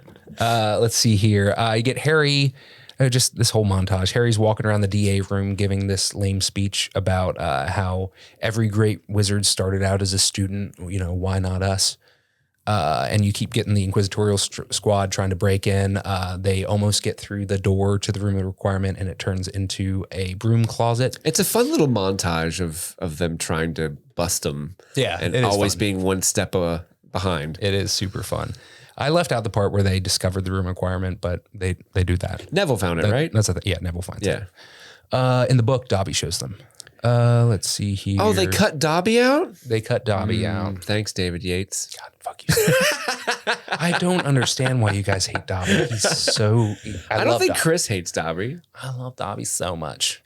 Let's see here. Ginny does a reducto curse when everybody's practicing on this dummy, and the dummy fucking explodes. Basically, just foreshadowing her using that later in the movie. Let's see here. Neville finally gets Expelliarmus down. Harry says, good job, Neville, whatever. Well done, mate. And he says, we'll meet back up for the holidays. And everybody's like, good job, man. You did great. Fred and George try to stop Harry, and like they have ideas about something. Harry sees Cho is lingering. So Harry goes up to talk to Cho, and Cho says, you know, I've been thinking about like all the stuff we've learned, and if maybe Cedric had known it. And Harry is the biggest fucking cock in this scene. It drives me fucking insane. He was like, Cedric was really good. Voldemort was way better though. And like, he's super dead because Voldemort was better. And I fought Voldemort. And I'm not super dead. I'm not dead. I mean, he is. And like, he didn't even fucking fight Voldemort. Voldemort was still the little like monster baby. Yeah. And it was fucking Peter Pettigrew that killed Cedric like the second that he showed up. Like, yeah. Harry is such a prick in this scene. Like, Voldemort was better. Fuck you. No, he wasn't. Well, maybe he's not being quite the dick you think, because I think it would be even more dickish if he was like, Wormtail was better than Cedric Diggory. She's like, oh, fuck. Oh, it was Wormtail? Fuck. Ah, damn it. I got to be honest with you. I was not 100% sure. I've read the books, but I don't remember them that well. But watching the movies, like I did not fully comprehend that Cho Chang and Cedric Diggory were dating. Right, yeah. So when they start talking about it in this movie, I'm like, was that a thing I don't remember? I guess. Yeah.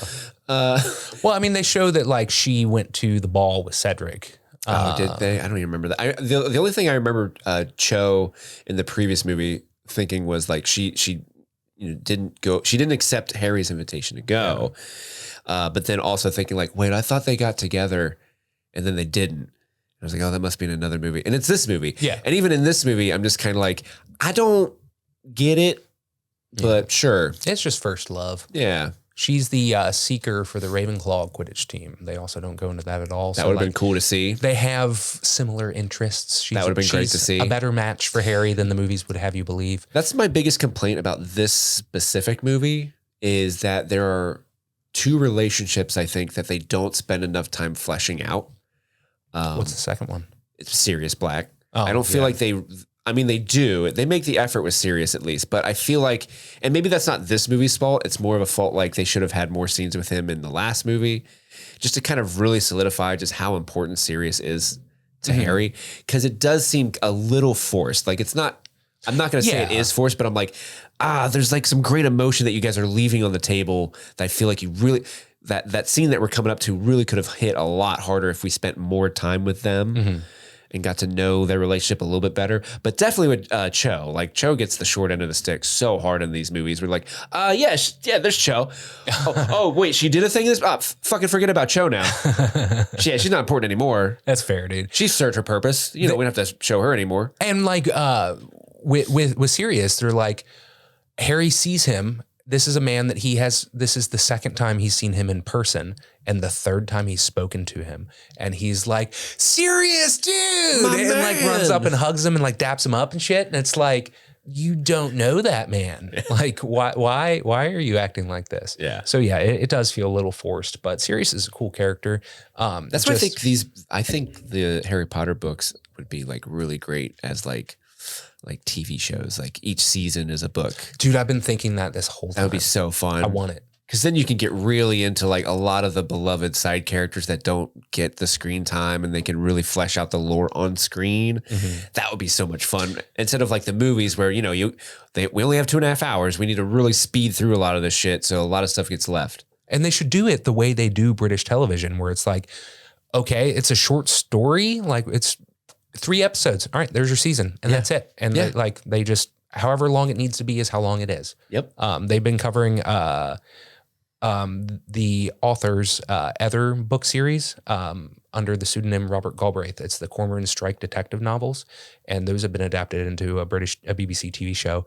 And there's like the first season's like 3 episodes. The second season's 2. It's just however long it needs to be. Yeah. And that's what they should do with this. Like first book, I don't know, 4 episodes. The second book, 5. This one probably like 10. But like however long it has to be. Anyway, yes, I've been thinking this entire time. I would love for someday for there to be a Harry Potter TV show. You don't want people or production companies to revisit beloved IP too often and just remake it over and over. Yeah. But it's been 20 years, so we're coming up on it being worth it. Yeah, it's been 10 years since the last one came out, right? I don't remember. Part 2 came out like 2011, 2012? You're probably right. Yeah, something like that. Because I was working at the movie theater still in Florence, so that was like 2011. Okay, gotcha. Anyway, yeah, we're coming up on it being worth them doing it again. Let's see. So Harry kisses, mistletoe just randomly appears over their heads, whatever, it's a room requirement. So I guess that's what was required at the time. The room of requirement is just a great wingman. Yeah. Dude, just like condoms and lube, just like slide out on a table. Like, And Harry's like, no, I'm not there yet. Slow down, room of requirement. I require you to take it back a notch, room of requirement. I love the idea of the room requirement just being like super pushy. Yeah. Like a fucking like heart-shaped bed wheels out and like fucking Let's Get It On by Marvin Gaye. When did the ceilings become mirrors? Bunch of like fucking alcohol and shit. Joe's like, I'm leaving. We're 15. This is weird. Although I guess, 15, Chris and I used to drink and shit when we were 15. So it's probably pretty apt. Let's see here. So Harry goes back to the common room and he's telling them about kissing Cho. And Hermione says that I'm sure Harry's kissing was more than satisfactory. And he gives Ron this little nod like, yeah, fuck yeah, man, I can kiss. It's cool. Let's see here. We get another dream of the Department of Mysteries. This time, Harry sees himself as a snake. Slithering through fucking, what the fuck's the place called? It's Department of Mysteries. And working their way towards the Hall of Prophecy. And the snake slithers up on Arthur Weasley and attacks him.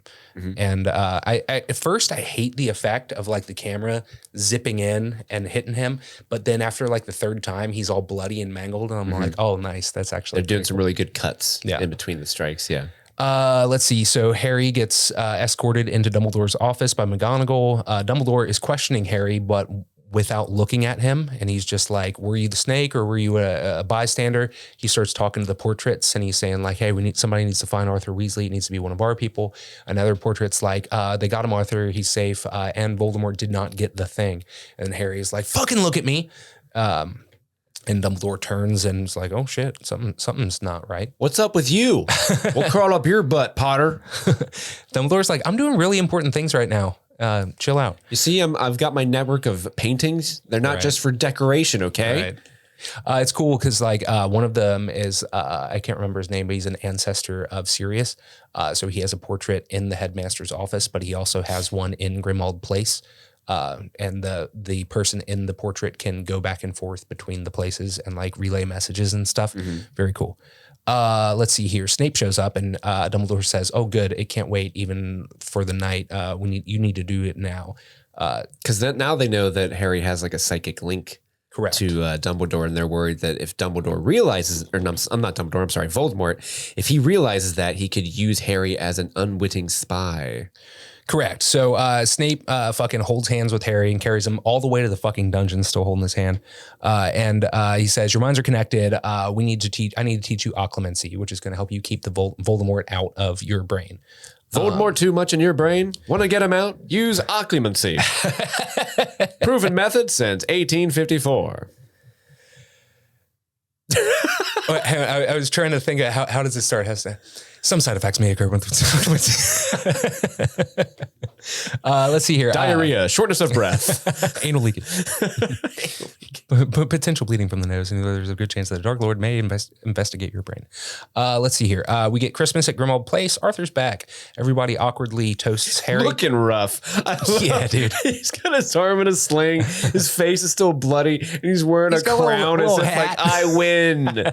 I won today. Ron gets this awful, like fucking like 80s vest, biker vest with like fur sticking out the back of it and stuff. And there's a little sequence where Harry or Hermione and Ron are like talking, and she's like, I think that you should trust your mom's like taste in clothes more, man. It's gonna look good on you and shit. I just love that you got a fucking like, I don't know, like jean jacket vest. Let's see here. I wish we could be with Molly when she makes that stuff. Like, oh, he's gonna look so good. This needs more sequins. It should say Big D. Where's on my the back. bedazzler? I'm gonna bedazzle the shit out of his vest. Fucking glitter glue and shit. Is that shit. what that thing was called? Was it a bedazzle when you would like put like rhinestones and stuff on like a vest? Sequins? I don't remember, but I know exactly what you're talking about. Yeah. That shit was really popular. I'm sure we'll get like 19 emails about it. Yeah. Let's see here. Harry wanders into the family tree room. This is where he finds out that the number 12 Grimmauld Place is actually where Sirius grew up. Sirius says that his mom was a super racist bitch. It was a bedazzler. Nice. Let's see here. And he points to a picture of Helena Bonham Carter is on the wall. And he's like, my crazy cousin. That's Helena Bonham Carter. Mm-hmm. Yep. She's famous. She's really famous. She used to be married to Tim Burton. Do you know that? It's pretty weird. Yeah. That's Justin Bieber. Yeah. Anyway, moving on. He used to be part of the Black family. Big fan. Not related. He's born again now. I haven't talked to him since then. Mom likes to pretend that we were related. Son she never had. I would tell her, hey, don't stop believing. Harry says he feels like he might be becoming bad, that he's angry all the time. Sirius basically just says, shut up, you little bitch. He says, we're all a little bad, but we're all a little good. Whatever you act on is what really matters. And we'll all be a family when this is over. And And so we cut back to, sorry, we're running super late and I'm trying to speed through it a little more. We cut back to Hogwarts. Harry is walking with Cho and he super bails on her when he finds out that Hagrid is back. He goes running down the hill. He wants to go see his homie, bros before hoes. He's like, hi, girlfriend. I'm really enjoying. What? Hagrid's back? And like shoves her out of the way. Right. They haul ass down to Hagrid's cabin. Umbridge is already there and she's questioning him and she's demanding that he tell her where she's been. He says that he's been away from his house, just getting some fresh air. And she's like, yeah, as a gamekeeper, you don't get fresh air. And she says, basically, don't get comfortable. Don't unpack your bags. You're not going to be here long. So she leaves. But she's not the headmaster. She can't make him leave. Not yet. She leaves. I love she like steps outside and like the house is stinky and she like sprays her perfume at it. So Harry and gang go into Hagrid's cabin and he says Dumbledore sent him to parlay with the giants. And Harry's like, oh, are they the ones that beat you up? Because his face is all mangled. He's using cut of beef that Luna would respect to like hold on and reduce his swelling. Hagrid says, no, the giants didn't do this, but he doesn't elaborate. He looks out a window and he said, there's a storm coming. We better be prepared for it. We cut to metaphor Azkaban. We get to actually see Azkaban, and it is a triangle in the ocean, and that's pretty much it. You see some Death Eaters in there looking at their dark mark, and it's lighting up, and then a wall explodes. The sound design of the sequence is really odd, and like this big explosion happens, but it's real quiet and seems like it happens far away. And Bellatrix. Oh, yeah, that is true. Bellatrix is there and she starts laughing. She's being broken out of prison. We get another newspaper montage. They're saying, oh, no, they're getting away. Oh, we are not equipped to deal with a hole in the wall. This is just, we should really just have wizards to plug that up. Why is no one here helping us out? All we do is suck them off. We can only suck so much. We really love to help with this, but this is actually union, and we can't help with any contractor work. My break is right about now, so that's someone else's problem. As a union mandate break, I get 2 15s and 1 30. And a smoke break. Let's see here. There's another newspaper montage. Fudge says once again that Sirius is, he has valid evidence this time. He says Bellatrix was Sirius's cousin. He's probably the one that broke her out. Neville. That Fudge connecting dots. Neville Longbottom is reading that newspaper, which was a really cool transition. And he is pissed that Bellatrix got out. Because she's the one that what's the curse that drove his parents mad? Crucio. The Crucio curse on his Cruciatus. parents. Yeah, so that's basically like, hey, the woman that took your parents away from you is out free in the world. Yeah. There's actually a really cool scene that's cut out of the book where during the Christmas break, they go to St. Mungo's Hospital for Magical Maladies, and that's where they're visiting Ron's dad. And while they're there, they see Harry sees Neville visiting his parents. His parents have been driven insane by the Cruciatus curse, and so they just live there full time. That's why Neville lives with his grandma. Also, they run into Gilderoy Lockhart from the second movie. Like, his brain is still fucked up. Who am I? Yeah, exactly. Like, his brain is still fucked up from the memory charm that rebounded on him, and so now he's stuck there too. Let's see here.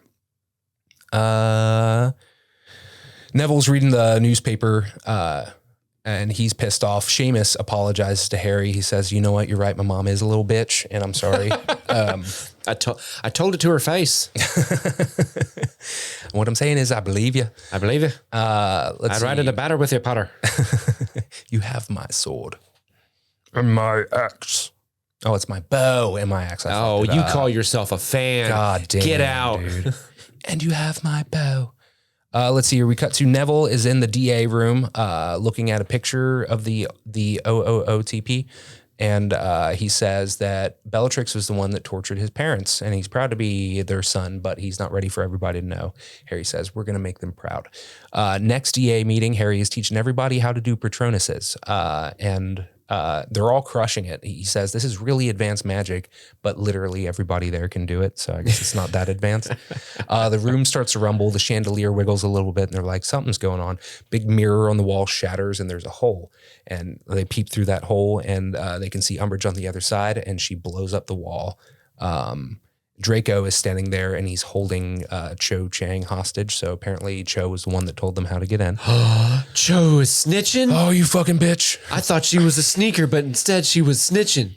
They cut back to... Really, Andy? I made a great Quidditch Wait, do it quip, again. right? Do it again. I thought she was a seeker, but she'd be snitching, and you just went right past it. I'm sorry. I'm in the zone, man. This usually isn't my job, so like typically I can sit there and be the one to like crack up at your jokes, and I just got to be like, shut the fuck up, Steve. Pay attention to me, Andy. Andy, pay attention to me. You're always on your phone. I didn't get enough love as a child. They cut to Dumbledore's office, and he says, "You have not used caution." They cut to Dumbledore's office, and Umbridge is there with Fudge. She's showing him the list. She's like, "Look, it says Dumbledore's army. You were fucking right. He's absolutely trying to get your job and shit." And Dumbledore's basically like, "Yep, totally. It was me. I told Potter to start this club, and everything that he's doing is." But you won't take me live. Clap. Exactly. Yes. Also, Percy Weasley's there, and he works for Fudge, and he's like holding Harry hostage. They don't acknowledge it, but that's what's happening. That's one of the Weasley brothers? Yeah, the one that's holding Harry is Percy Weasley. He's actually like on the wrong side for most of the books, and kind of comes to his senses at the end, but they don't really acknallege it. Oh, Percival. Percival. Let's see here. Dumbledore says, "You ain't gonna catch me, bitch." And claps. Clap. And and Kingsley's like, "Damn!" And they cut. Let's see here. There's another decree. Umbridge is now the headmaster, replacing Albus Dumbledore. Filch is taking down all the paintings in the castle, and you see him like... I hated all these people anyway. And then you see him like fuck with these dudes in this one painting and like shake them off the side of the frame and shit. He's like... It's Filch's time now. Y'all made fun of me behind my back, but I heard every word. I hadn't had a drink in 2 days. I'm very sober all of a sudden.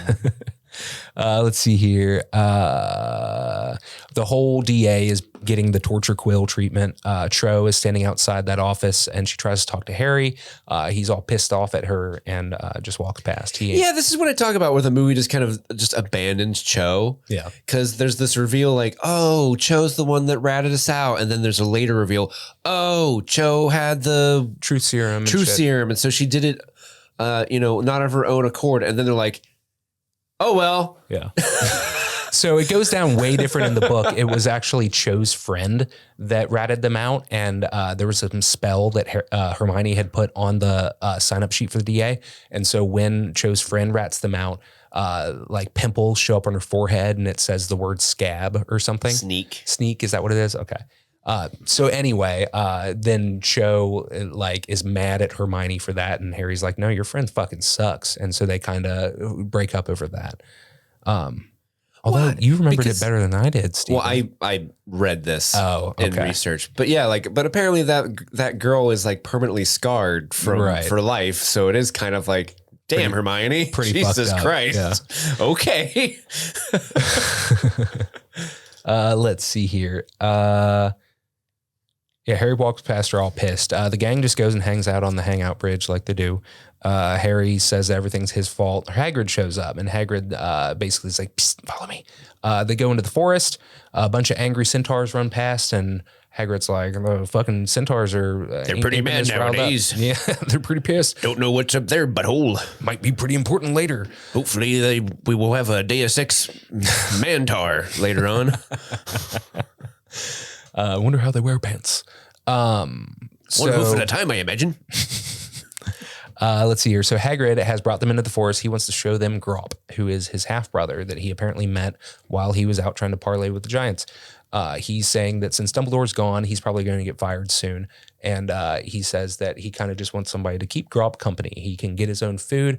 He just wants somebody to hang out with him. Grop grabs Hermione and she like admonishes him and he's all sad like a puppy and puts her down. He's like, I'm real sorry about that. Question. Hagrid's half giant. Mm-hmm. Explain to me how this works. So Hagrid's mother is giant. His dad is human. So that is Hagrid's half brother. His mom had a baby with another giant. So Hagrid's brother is full giant. Yeah. But his half brother. I'm more concerned about his parents. Yeah. So apparently his dad fucked a giant. Did he get one of Filch's ladders? A giantess. Dude, he just climbed up in there. He just get in there. He climbed up inside of her and jerked off. There are questions. Dude, yeah, the logistics of the situation are mind-blowing. Because the whole time when they're like, oh, Hagrid's half giant, I'm like, oh, okay, the giants are just like, 12 feet tall, whatever. Yeah. Sure, I could maybe. But then his brother hops up. I'm like, what the hell? That's way too big.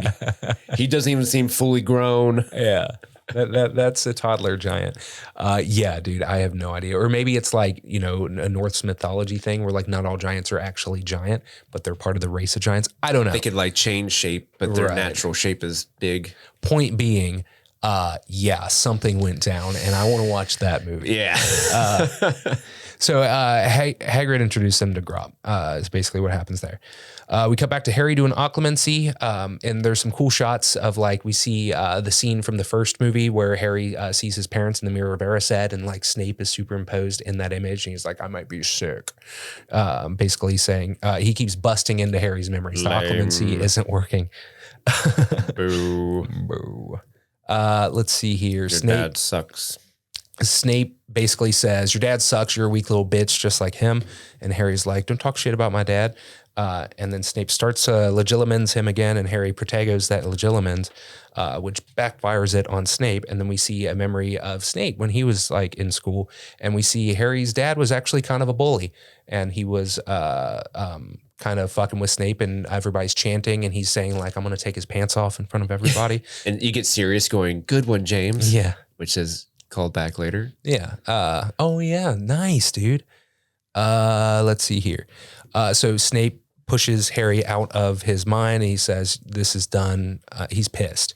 How dare you. And he kicks Harry out, and he says, our lessons are over.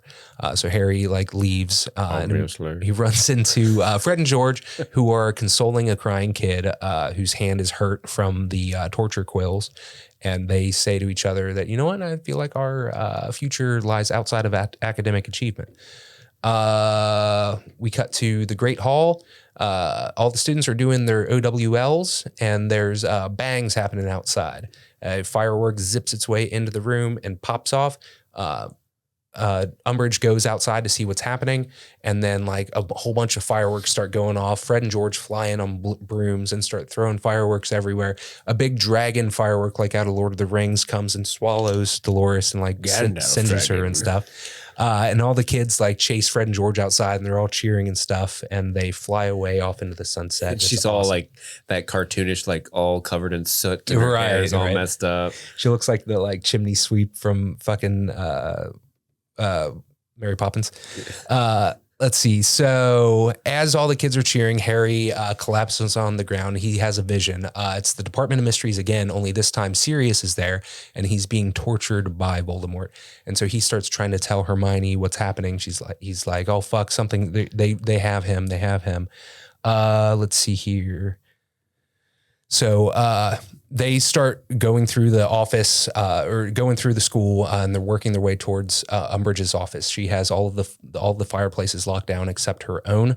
And Harry says, we got to hurry. Voldemort is killing Sirius. And Hermione says, what if Voldemort's just baiting you? And he's like, so what? Even if he is baiting me, we still have to go help him. They break into Umbridge's office, but Umbridge catches them.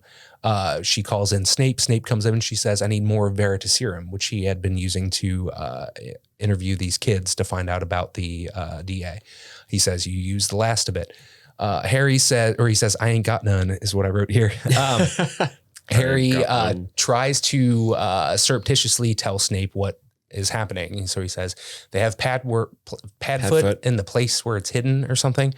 And she's like, what does that mean? And Snape's like, I have no idea. And so she's like, you know what? Snape's a good guy. Snape is a good guy. He's a good dude. She says, he's just a little prickly. You know what? You know what's going to fucking loosen your lips? I'm a little bit of fucking Cruciatus. What do you think about that? So she's about to torture him, and she's like, whatever fucking Fudge doesn't know won't hurt him. And so Hermione's like, you got to tell her, Harry. And she says, tell me what? Tell her about the secret weapon. So they get Umbridge to follow Harry and Hermione out into the forest. Hermione's like, Hermione didn't have a plan. Just go with it. She's like, I don't fucking know. I'm improvising. Umbridge realizes that they're hopefully the centaurs are here. Right, yeah. Deus Ex Would you say man-whore? Mantar. Mantar. So Umbridge realizes that they're full of shit. And she's like, this is where I get that fire-ass line. You know what? I really do hate children. I love that so much. And then, Deus Ex Mantar, a bunch of centaurs show up.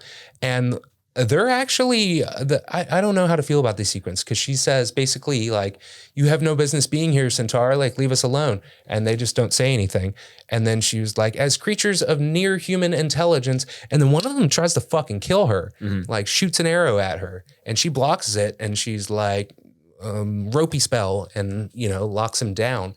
And like they drag her away and shit. But I was like, she was kind of in the right in that regard. Like that was self-defense to some extent. Well, there's like a thing, isn't it, in the books? It's a little more explained where there is like this like big Ministry of Magic versus Centaur like land issue that's going on. And they hint at it very briefly lightly in this. Just enough to warrant there being centaurs. Yeah, like Hagrid said his whatever thing, and it was like in one of the quick newspaper montages of like centaurs are pissed and like moved on to something else. Print. Right.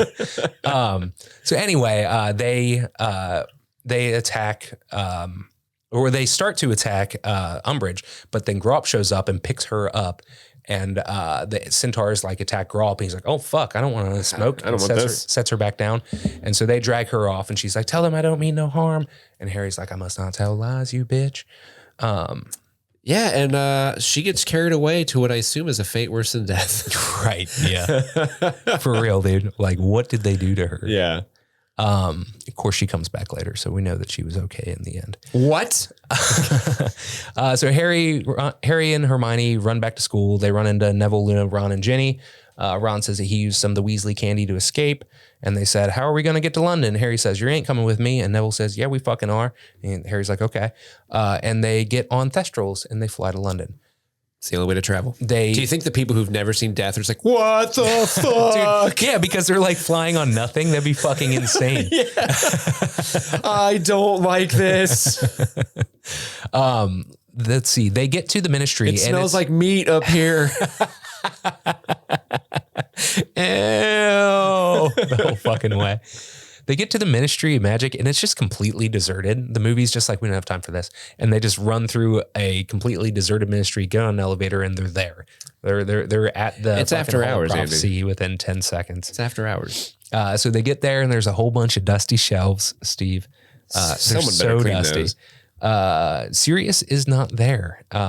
Harry finds the spot that he saw in his vision. There's nary a Siri to be found. You serious?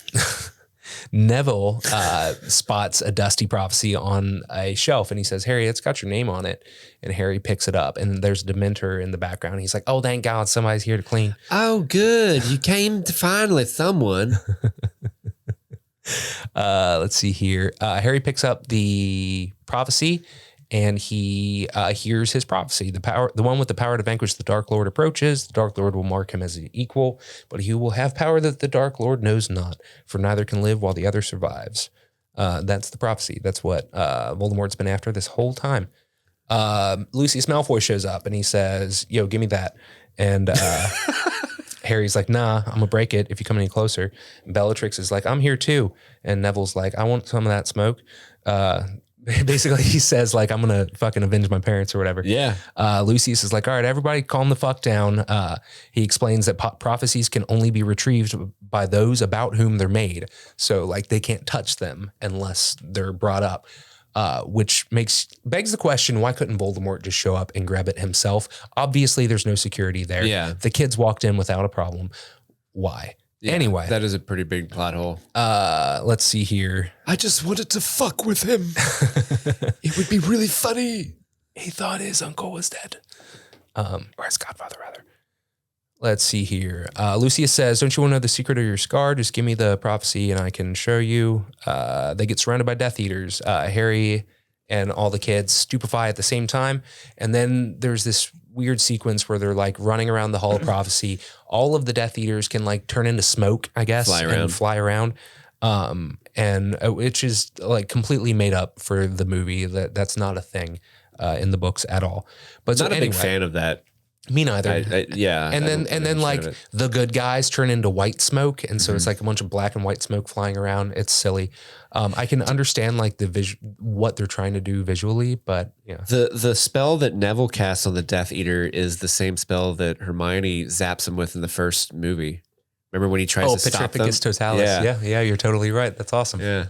So anyway, they fight all these Death Eaters and they use all the spells that Harry's been teaching them during the DA meetings to kind of get away a little bit. And they break everything. They break literally everything. Ginny does the Reducto curse again. They destroy the entire fucking thing. No more prophecies. There's like 100 million of them and they broke every single one. There's the one Dementor in charge of managing that. It's like, I will never financially recover from this. Dude, the fucking ministry equivalent of Snape, that dude is going to be, or Filch is going to be fucking cleaning that shit for like the rest of his life. Yeah. Insane. So, all right, the kids all run out of the hall as everything comes crashing down. They fall through this doorway and land in the archway room. I don't know what else to call it. Yeah. Just a big room that has an archway in the center. Harry, it's where they store the Halloween decorations and Christmas decorations, you know. Harry can see like sort of a curtain in the arch. I don't understand really, even reading the book and watching the movie, how exactly this is supposed to work, but he can hear voices and stuff. And Luna says she can hear them too. So I guess it's supposed to be like the voices of those that you've lost are on just the other side. Like it's some sort of threshold between like the real world and the afterlife or something. So Harry can hear some stuff. All the kids are in there. All of a sudden, all the Death Eaters sort of attack them. They're all like whipping around them. They all turn into black smoke and they're like flying around them and stuff. All of a sudden, all of Harry's friends are gone and he's just laying there cowering by himself with the prophecy. They are all being held by different Death Eaters. At one point? At one point, yes. Lucius shows up and he said, "You thought that you could actually fight us? What the fuck? Give me the prophecy or we're going to kill your friends." And Harry's like, "Oh, fuck. All right, here." And gives him the prophecy. Don't do it, Harry. And then there's a flash of light behind Lucius, and it's Sirius. He shows up. He says, "Get away from my godson," and fucking pops someone in the nose. Lucius, the cutting here is weird because like 5 seconds later, Lucius falls over and drops the prophecy and breaks it. And then a whole bunch of other white smoke shows up, and it's the Order of the Phoenix. It's Lupin. It's Tonks. It's Mad Eye. It's all the other your favorite two characters and the other two. My name's George. Nice to meet you. So, all right, a bunch of fighting happens. Harry and Sirius like are hiding behind this stone pillar thing for a second. And Sirius is like, "You need to get out of here." And Harry's like, "No, I want to stay and fight." They don't have much time to talk. Lucius starts attacking them. And so then it's 2-on-2, Harry and Sirius versus Lucius and that other guy. And they're going back and forth and they get the upper hand. Sirius is a badass. The way that he uses his wand is really neat. He does fun things with the way that he kind of twirls it and stuff. And he's having a grand old time. He's been all cooped up. Great one, James. Yeah, he's been all cooped. Exactly what you were hinting at before. He's been all cooped up for fucking years. And he has the opportunity to do something helpful. And he, like mistakes Harry for James in some weird way, like he's stuck in the past. They get the upper hand on Lucius and they blast him away. But then Bellatrix appears out of nowhere and she vidi-kiddies him. And from behind too, right? Yeah, like hits him in the side. And like, I love the way like Gary Oldman's one of the best actors ever.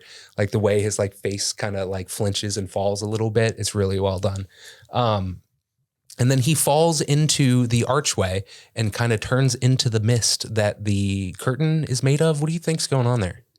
Oh, I have no idea. This is the thing I was telling you about when I first saw the movie. When he gets avidi kedivid and falls into the mirror, I was like, am I supposed to know what that is? Yeah. Am I supposed to know what's happening? What just happened? Is he dead? Is he like...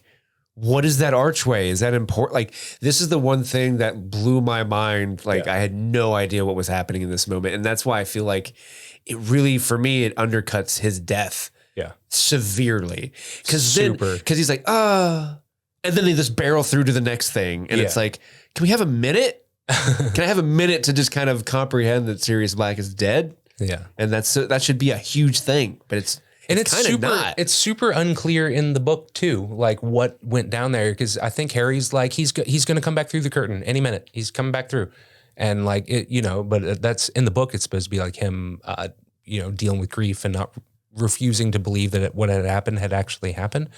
But especially the way they do it in the movie, it's like, what? Yeah. And they never revisit it. So I have no idea what that archway is supposed to be or what happens. Yeah. Excuse me. He's enjoying a DC. Yep. That big DC. That DC, a Diet Coke. Sorry, my lips I don't usually talk this much. All right. So Harry is screaming. It cuts to like you do in grief scenes where like all sound goes away and it's just sad music. Lupin's trying to console Harry. Harry fights his way out of his arms and stuff. No! It's too late, Harry, come on! I always think of after Gandalf died in Lord of the Rings, and give them a moment for pity's sake. Gandalf!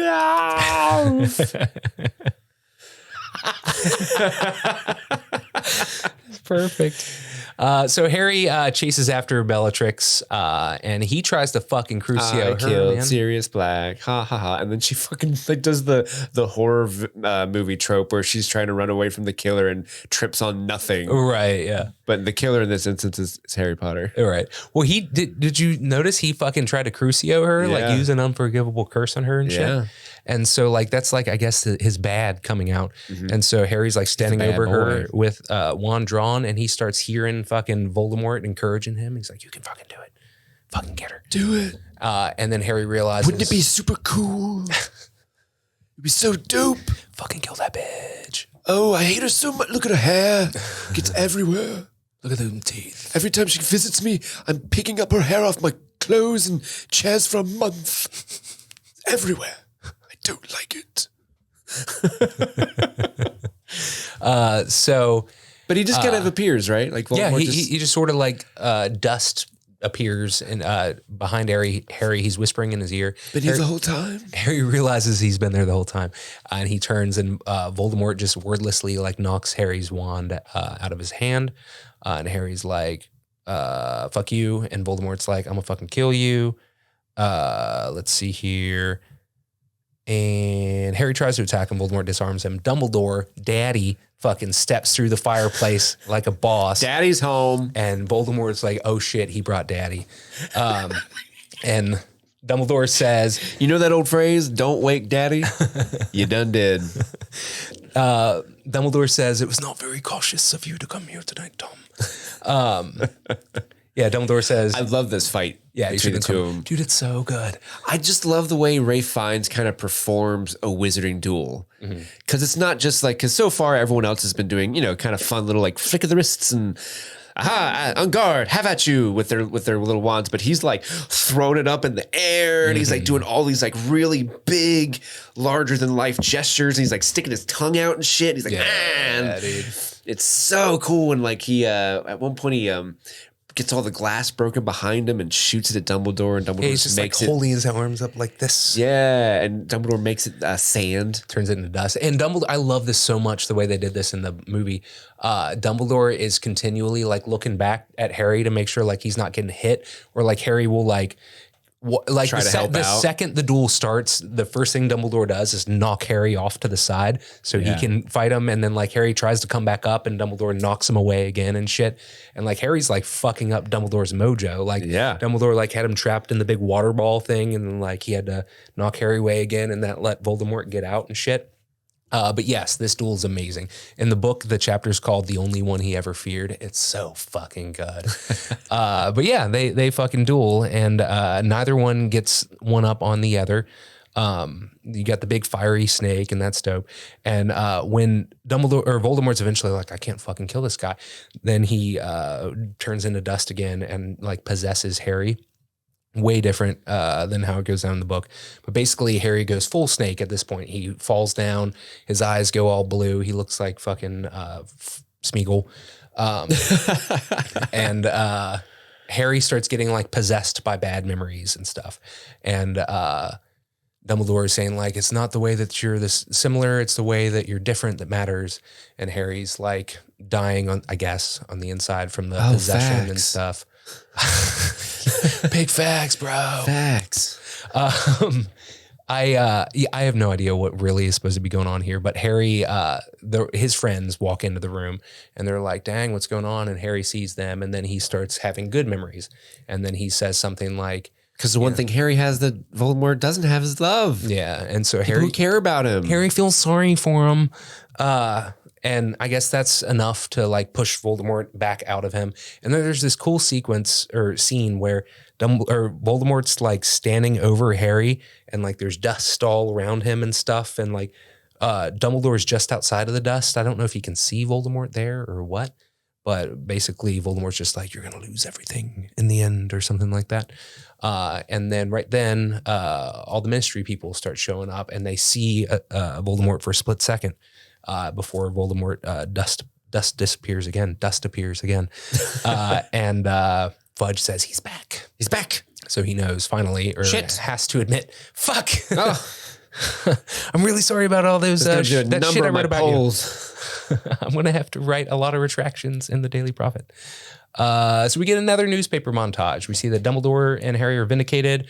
The minister might resign. Umbridge has been suspended. Voldemort has returned. And then some, probably. Who knows what else those centaurs did to her? Yeah, right.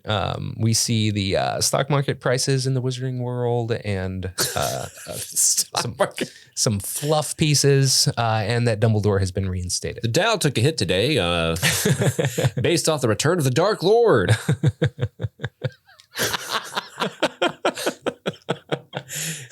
The investors have lost faith in the futures for oil. Let's see here. Harry sits in Dumbledore's office. Harry's saying, it's all my fault. And Dumbledore's like, no, it's all my fault. I knew that Voldemort was eventually going to figure out that you guys had a mental connection. And I thought that if I ghosted you, then Voldemort would be less tempted to try to use you. I was wrong. Sorry about that. Sorry for being a dick. Harry asks about the prophecy, and he says, the prophecy said that one of us is going to have to kill the other one. And Dumbledore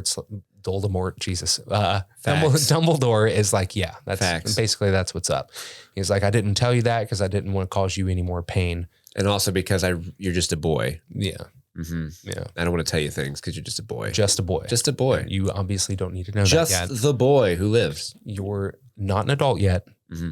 Just a boy. You're going to have a crazy 17th birthday.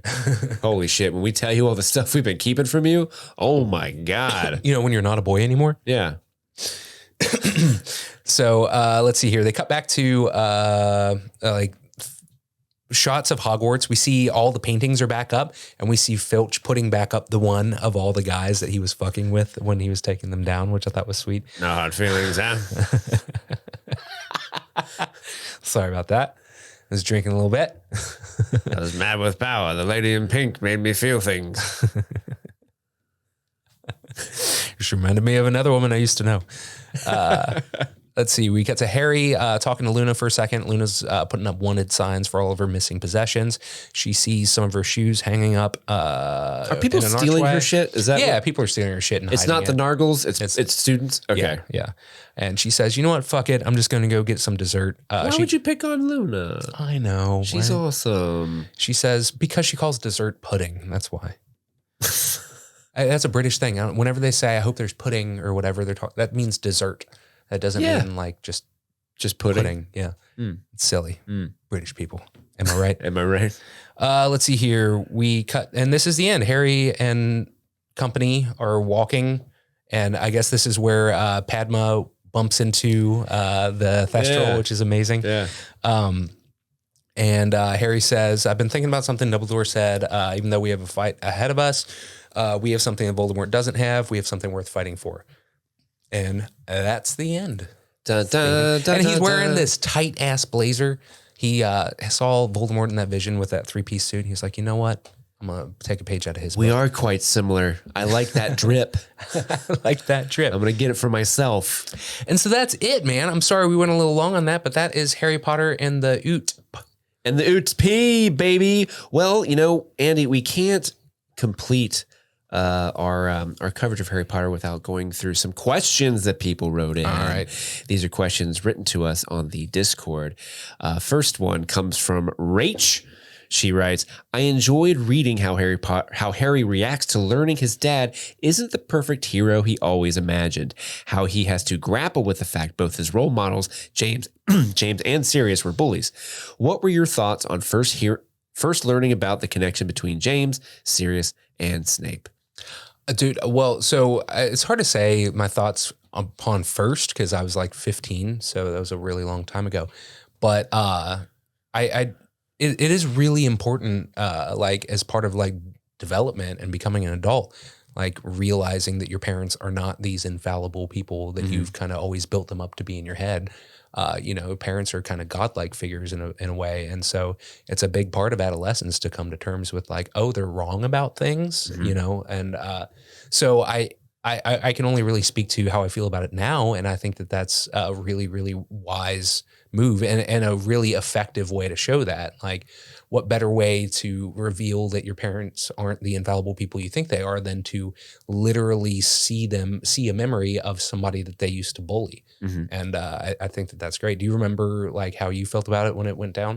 I vaguely remember just thinking like it was just really, really smart. Because it was one of the first instances where you really had in literature or in like media where the infallible, role model was shown to be not completely infallible. And again, that's such a rare thing that happens because like, oh, this is my amazing teacher. They're always amazing on my hero's journey. Well, in this one, it's like, yeah, they were amazing, but they also are a person who grew up to be the amazing person, but that means they made mistakes along the way. Right. And I think that is that is a good idea. And it's also just a good thing to remember yourself in life is like, if people who like me say like, you and I are friends, Andy. You think of me a very specific way from how you've known me in our lifetime, but maybe there's something I did when I was in like grade school that would be like, oh, Steve, weird. Yeah, the adopted kid. Yeah. Why would you make fun of that kid? I ain't forget about that, Steve. I'm not going to look at you the same way, man. Exactly. Real time right here. Real time. Yeah, this is how it happens. And also, this scene is really effective because it's the first time ever that Snape is shown as a sympathetic character. Up to this point, he has always been that fucking guy. And it's like, oh, that fucking guy did a nice thing. That's fine. But this is the first time that we actively feel sympathy for him. And that's really important for reasons later.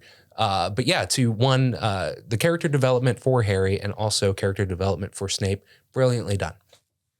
Next up, we have a couple questions from Amanda King. First question, what is it about villains where we end up hating a villain like Umbridge more than a villain like Voldy? Voldy is a literal murderer, constantly terrorizing Harry and everyone around him, but Umbridge, she makes my skin crawl. Am I alone in this? You're not alone. I think that you hate somebody like that more because they're more realistic. You know people like Umbridge in your life. I would hope you don't know a Dark Lord. Yeah, you don't know Jeffrey Dahmer, but you do know his shitty cousin Bert. And it's easy to point at someone like that and say, that's bad. Hard evil will not associate with, but it's much more likely that an Umbridge as like maybe a boss or a teacher you might have had that are just like hypocritically sweet and not genuine. Yes. And just the fact, and there's something about being a hypocrite that also rubs human beings way worse in a wrong way. Like if you're proven to be a hypocrite, it's like, oh, fuck you, right, buddy. Yeah, that's true. I mean, Voldemort is true to his convictions. At least he's open about it. For real. I respect his honesty. Amanda continues, if a room of requirement appeared in your house tomorrow, what would it look like, Andy? I think we already went there.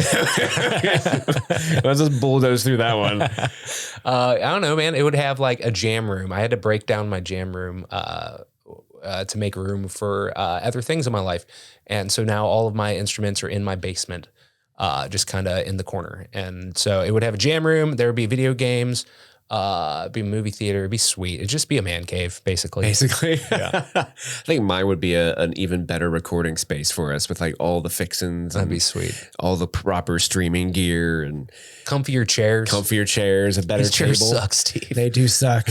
These are just hurts. These are just the old kitchen table set I got in the divorce.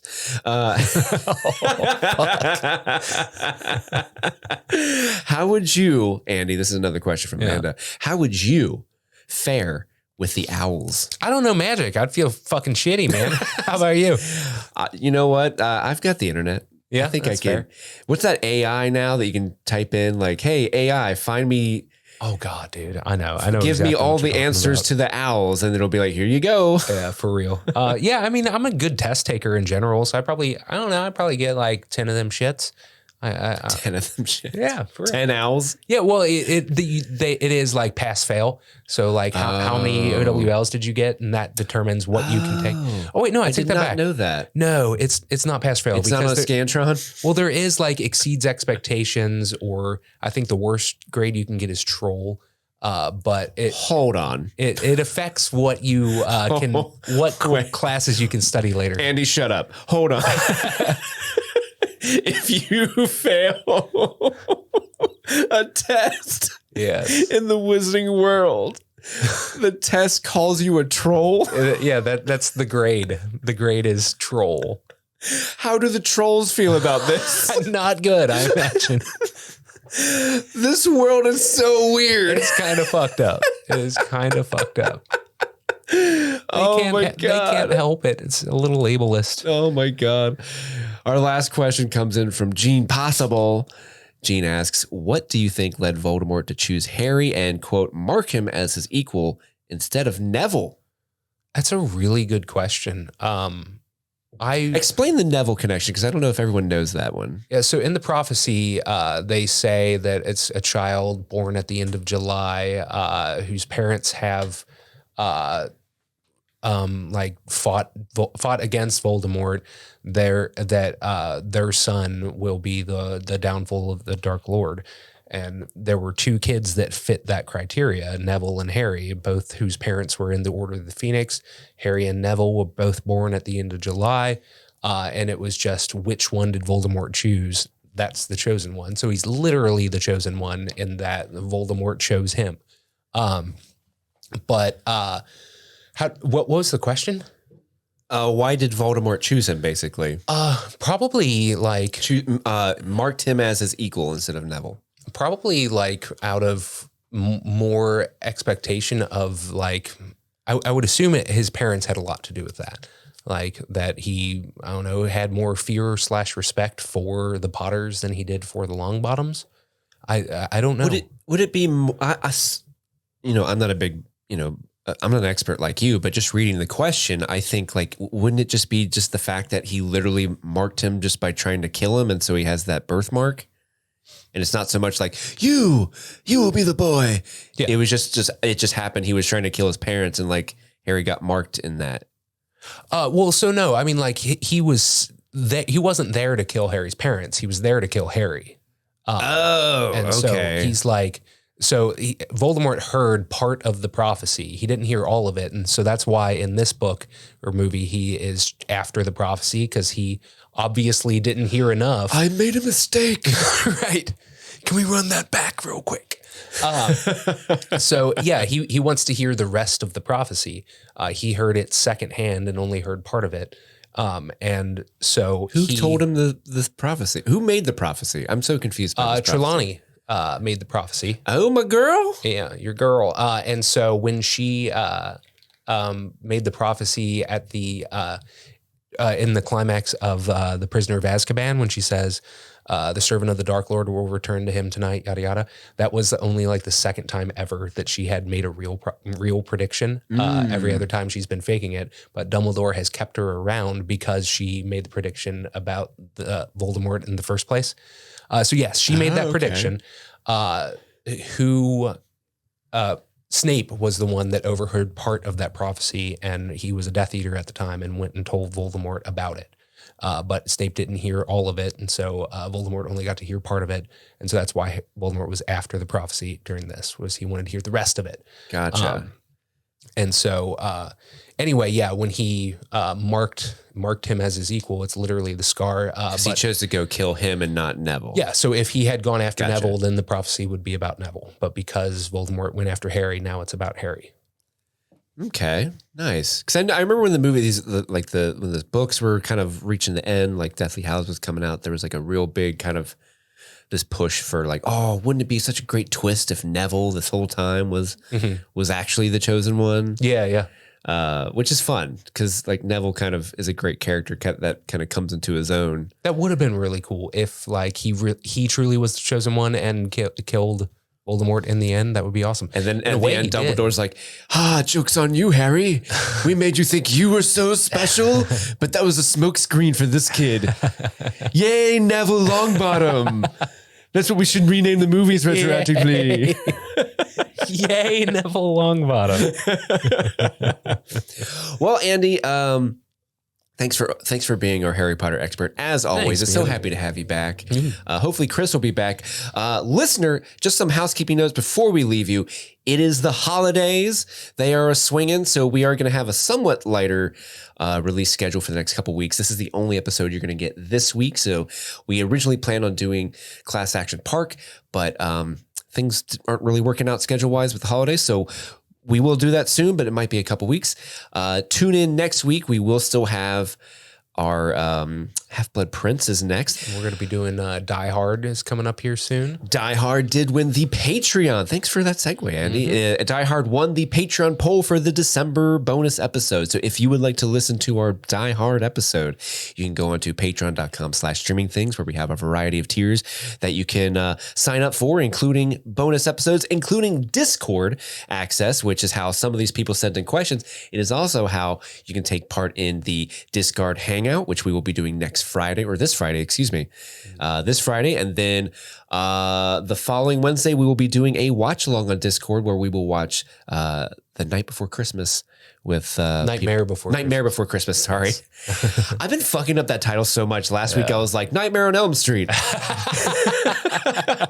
I don't know why I can't say this movie title. The Christmas movie. Yeah.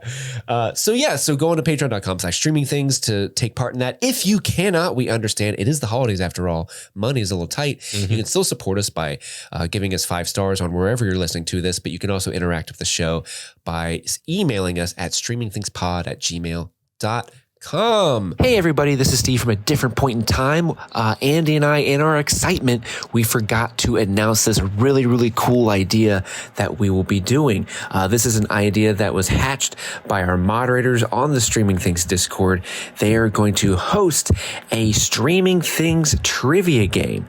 They are compiling a list of trivia questions that are about this podcast submitted by you, the listener, and they will be conducting this game to the 3 of us, the hosts, Chris, Andy, myself. They are going to test our knowledge of our own show. So if you would like to submit a question, for example, a question like, which podcast host once said, quote, "I want to get my cheeks clapped in a brothel," you can do that. If you would like to submit a question, please do so, because it is for the moderators of Discord, and we are going to be playing the game. We cannot know the questions. You are going to be sending this to a very specific email. That email is stream_fiends@outlook.com. That's stream, STREAM_fiends, FIENDS, at outlook.com. So send those in if you have a great suggestion. We are going to hopefully do this early in the year, sometime in January. We really look forward to playing this trivia game with you guys. So again, make sure you send that question to stream_fiends@outlook.com so that Chris, Andy, and I do not see those questions, because we need to go into it blindly. But with that, I will send you back to the main show, and I hope you enjoy the rest of it. Andy, is there anything else you'd like to add before we go? Just that I love you and I'm happy to be back. Oh, buddy, I love you too. I'm so happy to be back. I got a crick in my neck from like looking at Chris like this for so long. But now that you're here, I'm like, just straight on, man. The video of this is going to be really interesting because it's going to be both of us like staring up into space directly ahead the whole time. So if you're watching this on YouTube, sorry, it's weird. That's just how we sit. Yeah, Andy literally sits across the table from me. Well, I guess that's everything, man. So, geez, how do we wrap this up? Thank you so much. My name is Andy. And I'm Steve. And happy streaming.